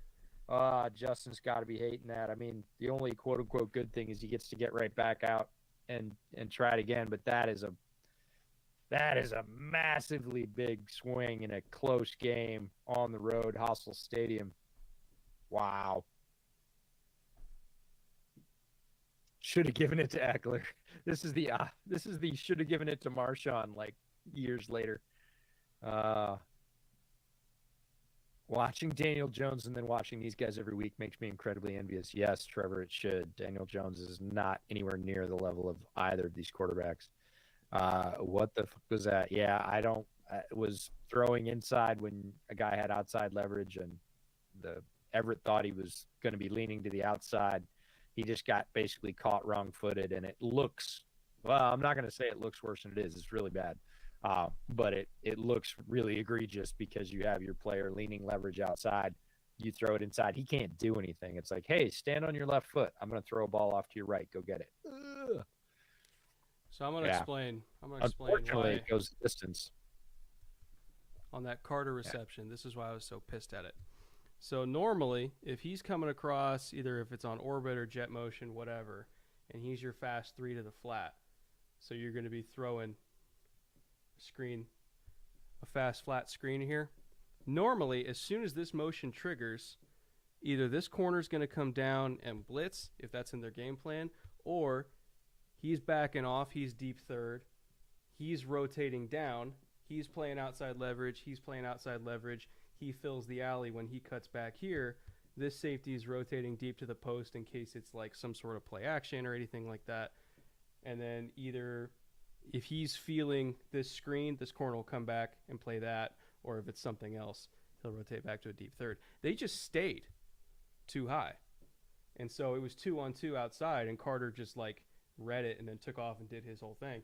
So that's why I was kind of pissed at it, because normally if you get that motion, you're automatically outnumbered 3/2 if you don't rotate with it, and they just fucking stayed in too high. So that I think was a mistake, and it kept that drive going longer than it needed to. But anyway, that's my soapbox for the day. Sasha, that's okay. You can have your soapbox. Sasha in the chat brought up a great point that after the long reception, Everett had his hand up. He was trying to get off the field, but they went hurry up, so he couldn't. And then the pick comes off his route on the very next play, on the hurry up play. And it's just a bad luck pick, too. Just a straight up bad luck pick. It's just it's that little, Everett's new, right, to working with Herbert. And look, he's like, get me off the field, get me off. Oh, no, we're going to hurry. He limps over there. And then he's leaning to the outside. And that's your film room for the week. Yeah, there you go. Because the normal one ain't coming. So that's your film room for the week. He just hopped. He's crushed. He's super beat. Yeah. I wonder if he's cramping. I don't know. There's a lot of people hurt in this game. Yeah, he wanted to come off bad. It's just bad. Here we go. Another potential little screen. Things are big things in the NFL. We'll say it over and over again. Game of inches or even less. Little things are big things. If they take a second, Everett gets off, they get a fresh sub. Maybe it doesn't happen. Maybe. See, I told you the fucking whiteboard was going to come in handy, EJ. I didn't disagree. One of the things you may or may not know about me is I love a good whiteboard, like an actual whiteboard. All these digital whiteboards, they're just not the same. There is a real genuine, kinesthetic joy to drawing up stuff on a whiteboard. Oh, look at that. Eckler again, man. In the fourth, man. He doesn't look tired, right? He's just like, give it to me. This guy is absolute warrior. Can't say enough good things about Austin Eckler's game. Did I like that draft pick, Daniel? I don't know, Daniel, which draft pick? I'm sure somebody was talking about it earlier in the chat. All right, what's Herbert got? 32, big play in his own end. 3-by-1. Are they coming? They might be coming here. Oh, they're coming. They got smushed. That was dumb. Oh, one too many times to Eckler, man. Chris Jones says, nuh-uh. So classic third and short call is to call a fire zone away from the back, because most runs, if you're in gun right here, and this is the running back, guess what direction most of the runs are going? They're going here. So you call a fire zone. I'm going to fucking mangle this. You call a fire zone with this backer inserting here, him coming here, because you know the run 90% of the time is going that direction. So you call it here, gum everything up, and then you force it, if you can do like a 2-eye backside, which they like to do, force it into this 2-eye backside. And if these guys don't get him, this guy will. So that's a classic third and short call that, quite honestly, as soon as that backer walked up, Justin should have had his oh shit meter on and got out of that. But it is what it is. Good play by the Chiefs.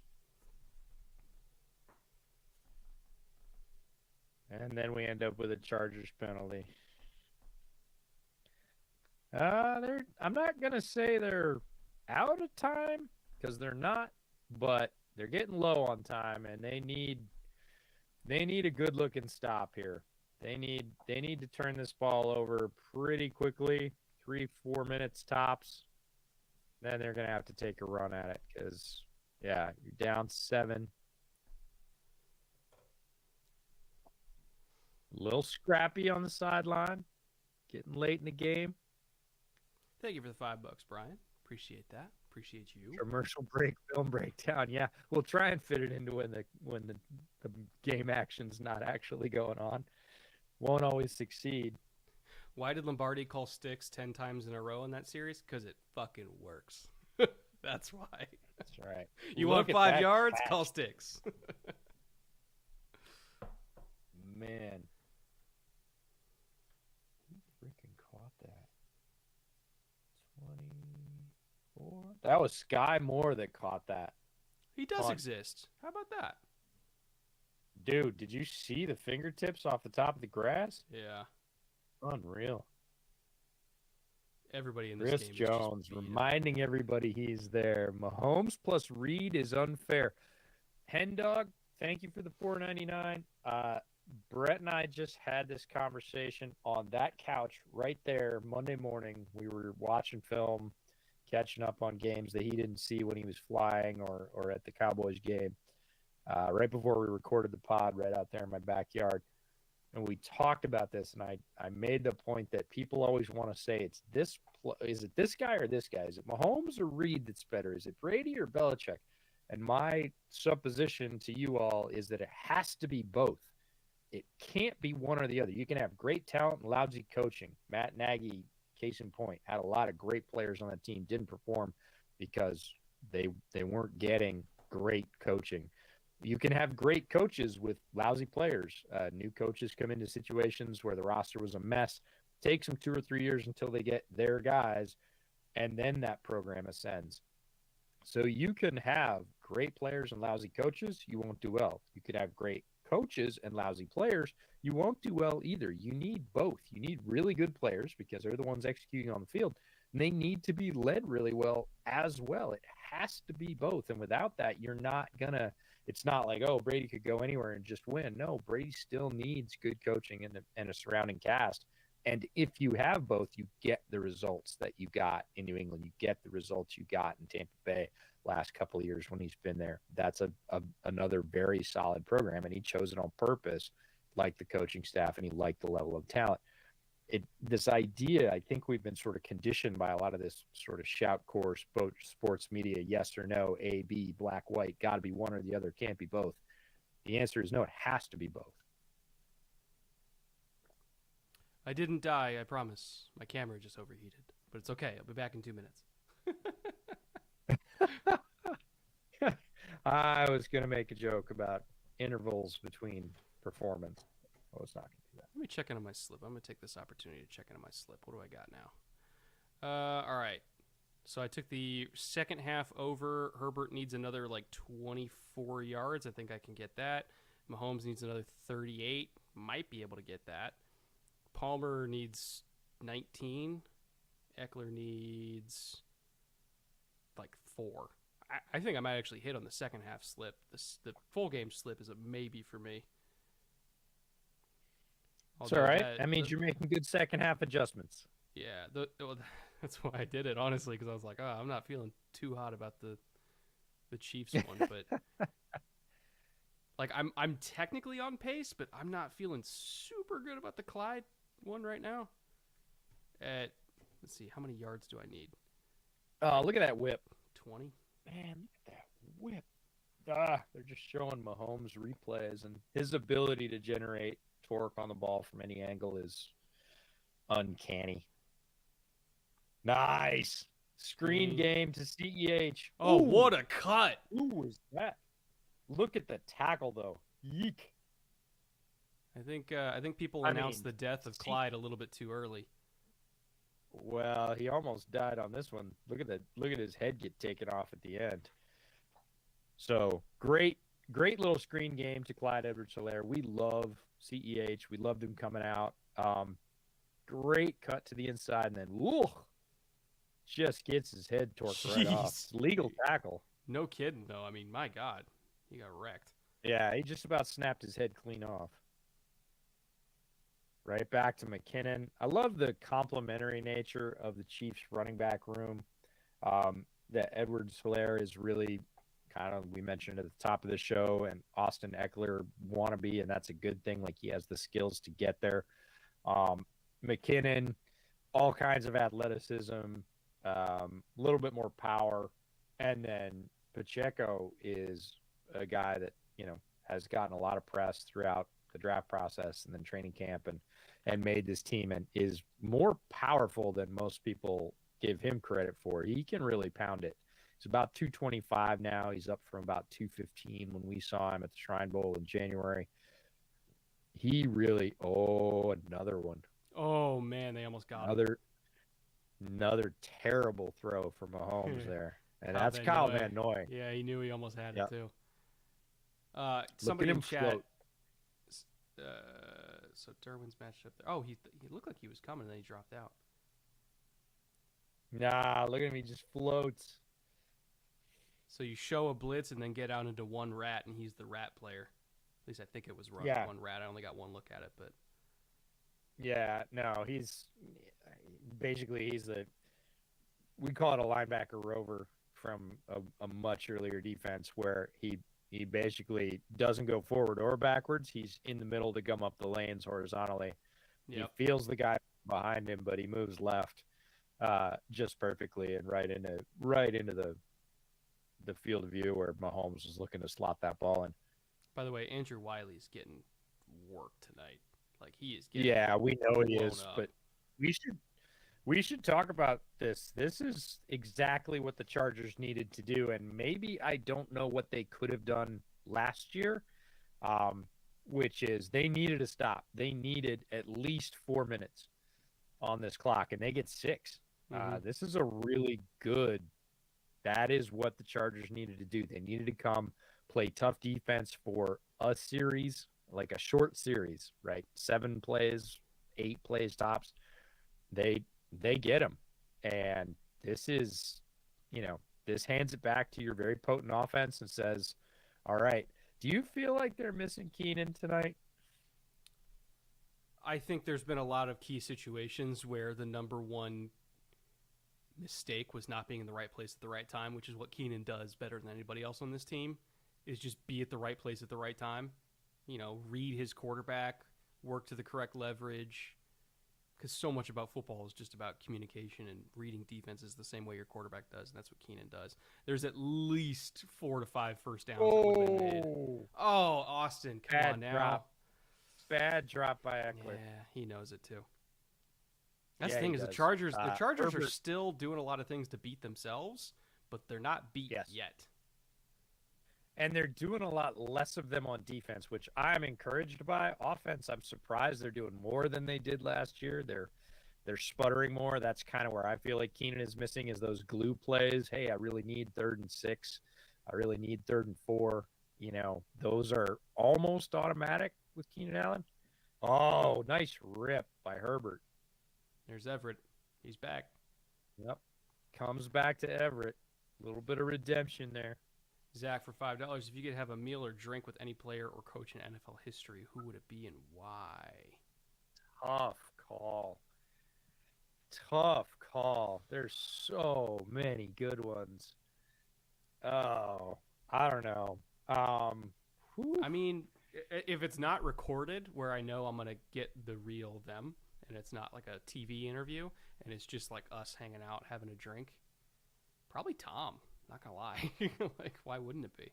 Brady. Yeah.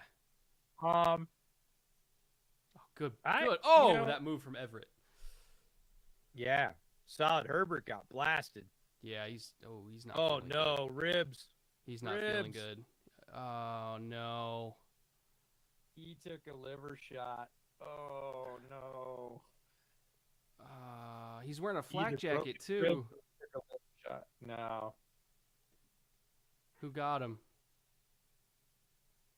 Shoulder. Bolton. Yeah. Look at the Oh. drive when he hits the ground. I don't know. No, it was the initial impact, not the ground. I wonder if the wind knocked Damn out of him. it. Yeah. Oh God. The ghost of Chase Daniel. I don't want to see that. Come on. Ah.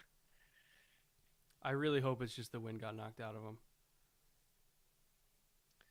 Does Tom even drink whiskey? No, he drinks avocado tequila, which, I haven't tried it, but I'll sounds drink okay. that too. Um, Honestly, I think I would go for a completely different era. I would, because the question was open to the entire history of the NFL.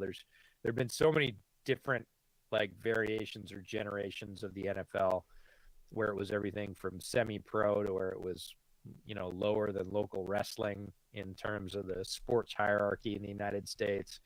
It was well below college in terms of both attendance and money, uh, in different times in its history. And then there's the AFL period, which is really fantastic.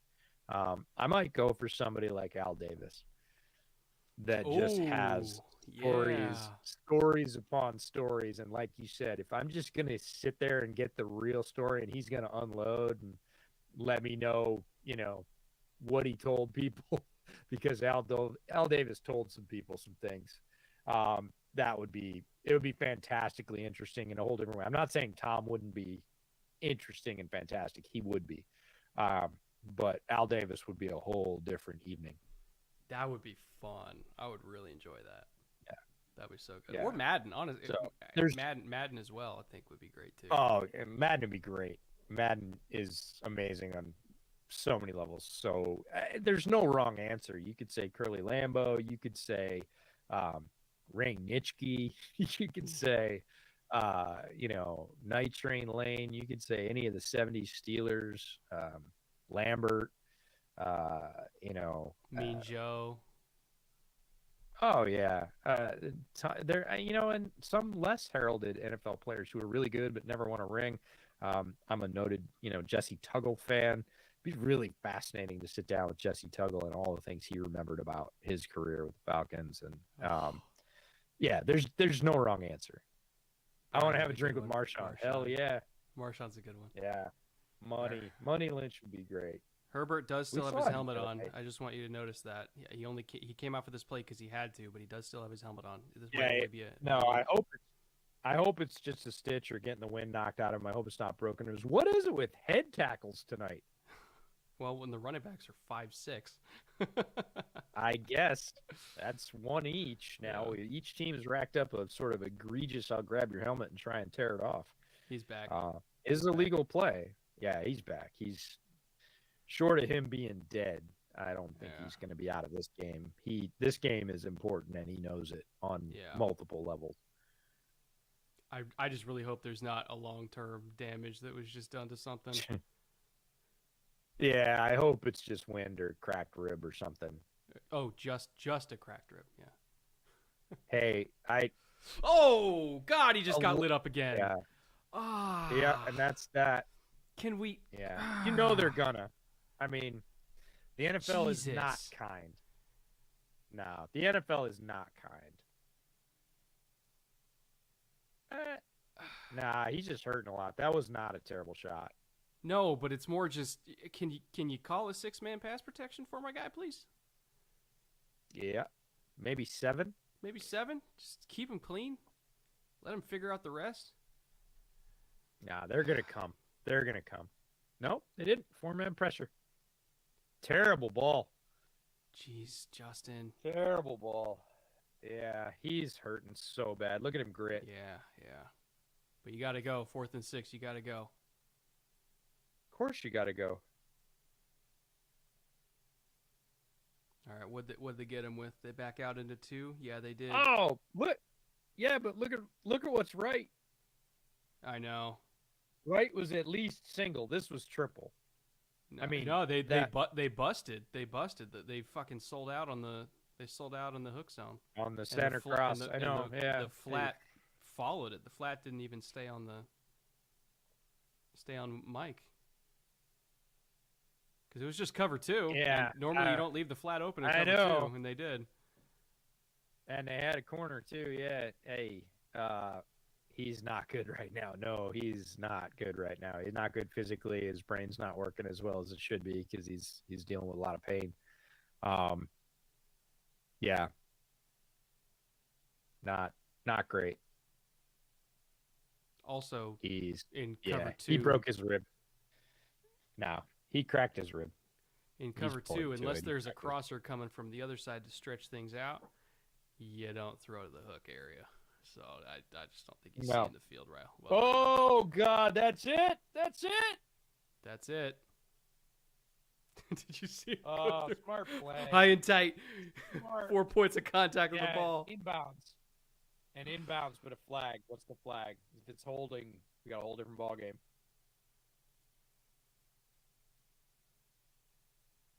I think they're calling it What's on the defense.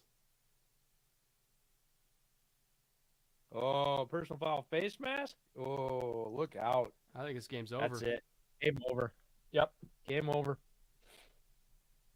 Boy, that is a dagger by Clyde Oberschelaire. He did this so many times at LSU. They run it right behind Trey, I think.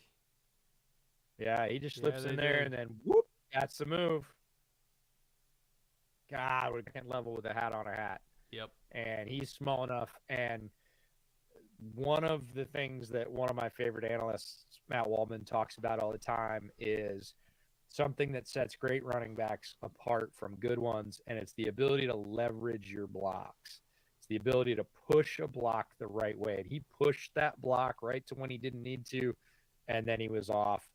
And the defender had very little chance. All he got was face mask, and the defenders behind him were screened from him, couldn't see. And by the time he squirted through, because he's got that little bit of short area burst, it turns into a massive gain, seals this game. That's an absolute dagger by the Chiefs. Really well executed.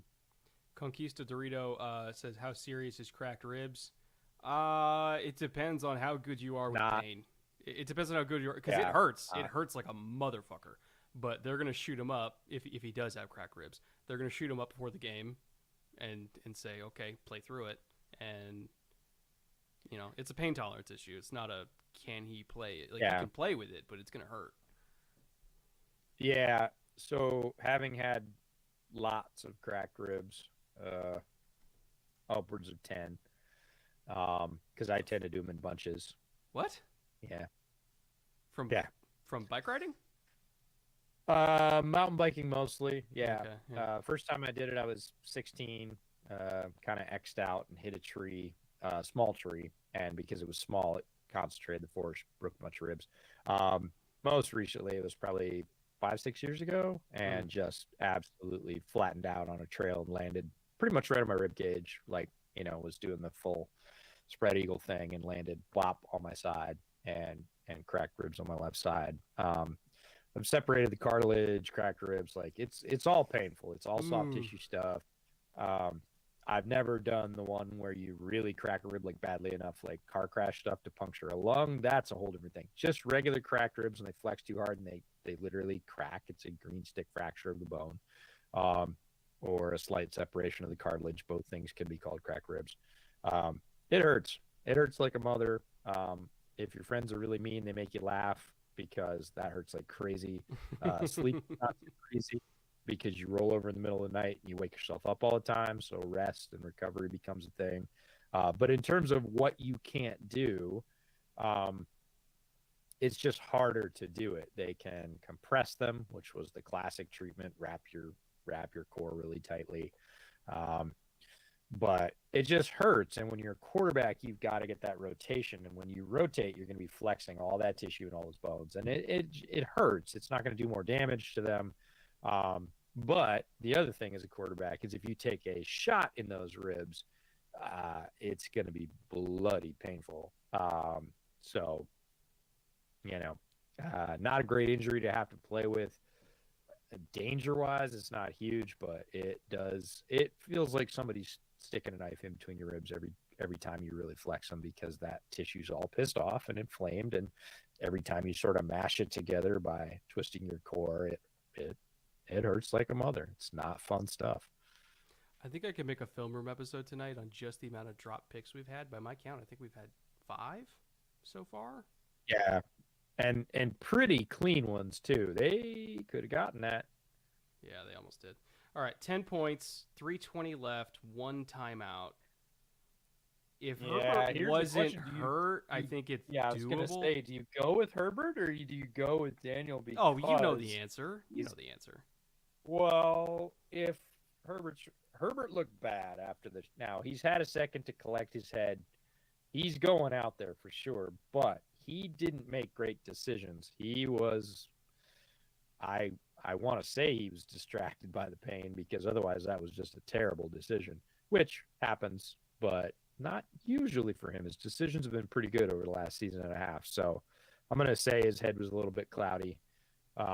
He's going to give it a go. He's not going to have the same, but even 60% of Justin Herbert is better than 100% of a lot of people. So 10 points with 1 timeout with 3:20 to go against this Chiefs pass rush. If he pulls this off, I don't like it. It would be absurd. Oh, it would be legend. It would be absolutely absurd. It would be the reverse chargering. Yeah. Like they have to get ridiculous chunk plays like now just to even have a shot. Yeah, they needed a better return than that too. Yeah. Carter's been good all night, and that one was not great.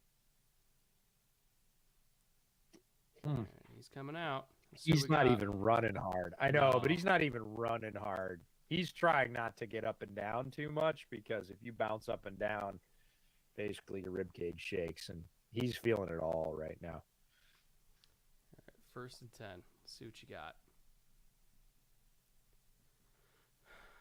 Need to get in the field goal range ASAP and kick a field goal before the 2-minute warning for a chance. That's not a terrible idea, actually. Yeah, I mean, you got to get both anyways. Great. Oh. Hey. Austin Eckler. Get out of bounds? Wow. Almost got out of bounds. I was just going to say that we're concentrating a lot on Justin Herbert, and I don't think that's fair. Like, it's natural because he's a quarterback, and that's going to happen. But his teammates need to lift him up right now. And Eckler just did that and everything else. He gave him a chip. Oh, nice. Yeah, it's Austin Eckler season, baby. Let's go. Give me those pass yards. Where am I at? It usually is in the 4th quarter. The strange thing is this is not off script for the Chargers without an injury to the quarterback. This is what they tend to do, even if they're up. I just hit my over. Driving it. Nice. I hit 4 out of 5, baby. All right, Let's go. You're getting paid. I get 20 yards, and if I get another 2 yards from Herbert and 20 yards from Josh Palmer, I win $100 on a $10 slip on Prize Picks. You're getting 2 yards from Herbert right here. All right, 4 out of 5. That gives me 50. We're at 50. We're positive on the night. Let's fucking go. Let's go. I want Brett to buy drinks in Austin. Let's go. All right. Give me 20 yards to Josh Palmer. And then I get $100. Vita Vega, reverse charging would be called unplugging. Oh, Justin. Oh my God. Look at him. What happened? He can't even hold his arm up. What? Did they blow the whistle? Oh my God. No, watch this. Watch the replay. This is not nice. He tried to pull that ball down. Watch this. His left side is not working right now. Oh, I'm really worried now. No, he cracked his ribs and it hurts like hell. And right now they are so inflamed. Everything is just pissed and screaming at him. But his left side is not working right now. Ugh. This isn't good. I'm genuinely concerned. Oh! He hit it! Shut the fuck up! What? Wow! Are you kidding me? Unreal. Look at him. Look at him. He's like, that hurts so bad, but I am so happy. This is ludicrous. This is off the charts stupid with as bad as he's hurting right now. Rips it. Oh, my God. 6 inches. This dude's a cyborg. He's in perfect coverage. The defender is in perfect coverage for that depth of field. He's right there. He is step for step. He gets it on the fingertips. Wow. I take back everything I said about the lousy kick return because that was a tremendous. Oh, he got popped. again. Oh, dude, this is like an all-time This Herbert is Willis moment. Reed, man. This is Stafford. This is like Willis Reed for the Knicks. This is, oh my God. This is like Kellen Winslow Sr. The exhaustion game. He's getting this is smashed. nuts. This is nuts. If he gets a touchdown right here, I'm in awe. you should be. Come on, get out. Get out, Eck. Get out of bounds. All right. Get out of bounds. What? They're going to run that? How are they running that? He called his forward progress? What? Fuck off. No. That's a terrible call. No, he sailed it. Yeah. He sailed it. His body's That's screaming a right now. terrible call on the That's sideline. bad. That's bad. That he didn't get out. It's also bad by Eckler. He should have just fallen out of bounds. Yeah. He knew what he needed to do.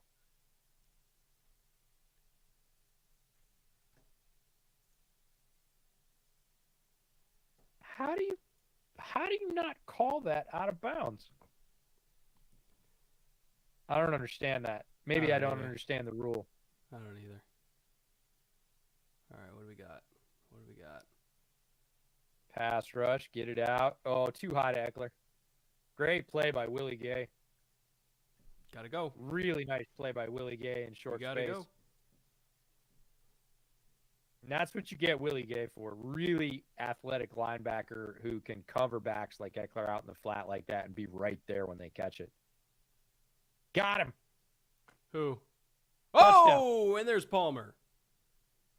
Finally, there's your redemption story for Palmer. All night, not been on the same page. Missed 3 balls early. Like we said, Herbert probably sat down with him and said, I'm coming back to you. Be ready. Gonna catch it. Here it is. Game on the line, on the road. Simple in, and Palmer converts. Ooh, not a simple in. Great stutter to get across the face of the safety. Oh, look at him look. Look at him look. Yeah, but did you see Herbert's eyes? He's like, He kept his helmet turned, and he's like, I'm looking at Palmer. Oh, my God. Nice. Herbert is ridiculous indeed. Herbert is ridiculous. He was ridiculous before he got injured and after, maybe even more so if that's possible. That throw to Carter was yeesh. That's just legendary. That's godlike stuff. That's ridiculous. Unreal. DeAndre Carter, sort of not a high-profile addition to the Chargers team, and coming up huge against a division rival. This is insane, man. This is exactly what we thought the AFC West would be. Just giant robots fighting giant monsters. Yeah. Week 2. And we've got legend stuff with, 15 more weeks to go. God. Unreal. Let's get OT. Oh, I bet Herbert hopes there's no OT. He's like, I need a touchdown right now. All right, yeah, let's see what kind of onside. Let's see what kind of onside they got. This has been a pretty good game by 2 aliens at the QB position. Pretty good. Pretty good. For Curb Your Enthusiasm fans out there. Pretty good. Yeah. Likely Chiefs recover this, but just for likely for entertainment's sake, I want them to not. Good bounce, no ball. Ah! Oh, who got it? Who got it? They didn't get it. Chiefs got it. But Chiefs got came loose. Yeah, Chiefs got it, but the ball came loose. That's all you can ask for on an onside kick. That is all you can ask for. Oh, Noah Gray coming up huge. Great bounce. It deflects off whoever that is. 84. Is that Gray? He doesn't come back. 83 is Gray. Oh, 84. It was 84. Who did it bounce off of? Oh, sorry, I'm on the Chargers depth chart. Back to the Chiefs. 84 is Justin Watson, our touchdown scorer from earlier. So great juxtaposition there. Justin Watson was the first touchdown scorer, ends up having the onside kick carry him off him. Noah Gray's the guy that got blown up by Khalil Mack on the big TFL, comes back and recovers the onside kick. So keep playing, keep your heads down. Good things can happen even after bad things. So, yeah, they got their shot. Like that was their chance to seal it up on the road. But worried about Herbert, definitely. Yeah. So I'm trying to see if there's any information on Twitter, and I don't see anything. About what? Broken ribs? Yeah. No, it's broken ribs. So I'll bet you whatever you want. It's broken ribs. So Andy Reid becomes the 6th coach in NFL history to reach 100 wins, over 500. One of the best to ever do it. Yeah, Damn, for sure. What a game. Boy. What a game. Oh, good game. Got some fireworks at the end there. Unfortunately, there's an injury involved, but everybody knows what Herbert just did. There's Spags going up to him and saying, "Man, you did a hell of a thing. Now go ice your whip." We survived you. Yeah. Like, you scared the living hell out of us, and rightfully so. He should, and both these quarterbacks should scare the heck out of everybody they play, especially when they're healthy. Yeah. But I don't know. We saw a lot of silly decisions from both Mahomes and Herbert. How'd you do on your slips? Oh, let me look that up. I think I at least hit 4 out of 5. Let me see here. So, do a last little refresh. So I missed on the second half one by 20 yards of Mahomes, by roughly 20 yards for Palmer, and like 3 yards for Eckler. So I got really close on that one, but I missed that one. And I went 4 out of 5 on the other ones. So total, I come out net. I think I come out net $10. So all right, I'll take it. I'll take it. You don't have to buy. I can buy a drink for me. Right. I was not going to make you buy for me if you only won $10. Huge thanks to Prize Picks for putting on the stream. Huge thanks to all of you for hanging out with us. Despite the audio issues, we will get those cleaned up before next week's stream. Keep watching Bootleg for all the content we're going to be putting out this year. Podcasts will be coming out on Tuesday regularly. We'll have the regular Thursday night streams. Might throw in some listener streams there, some Patreon streams for all the Bootleg patrons. Subscribe to Bootleg Football on YouTube if you haven't. If you're here and you watch the whole game, don't know why you wouldn't have subscribed already. If you liked what you saw and heard, check out the podcast. If you like that, tell your friends. We just want to bring smart football content to as many people as we can. So big thanks to Prize Picks. Huge thanks to all of you. We will see you here next week for hopefully another rousing Thursday night game. And the podcast will get recorded Monday morning in Dallas and will be out on the YouTube channel by Tuesday morning next week, recapping all of week 2.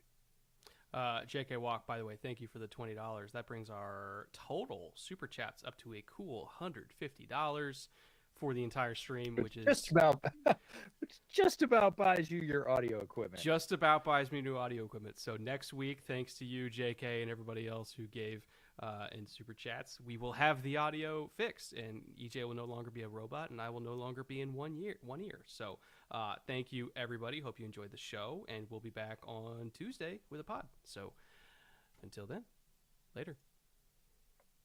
Take care.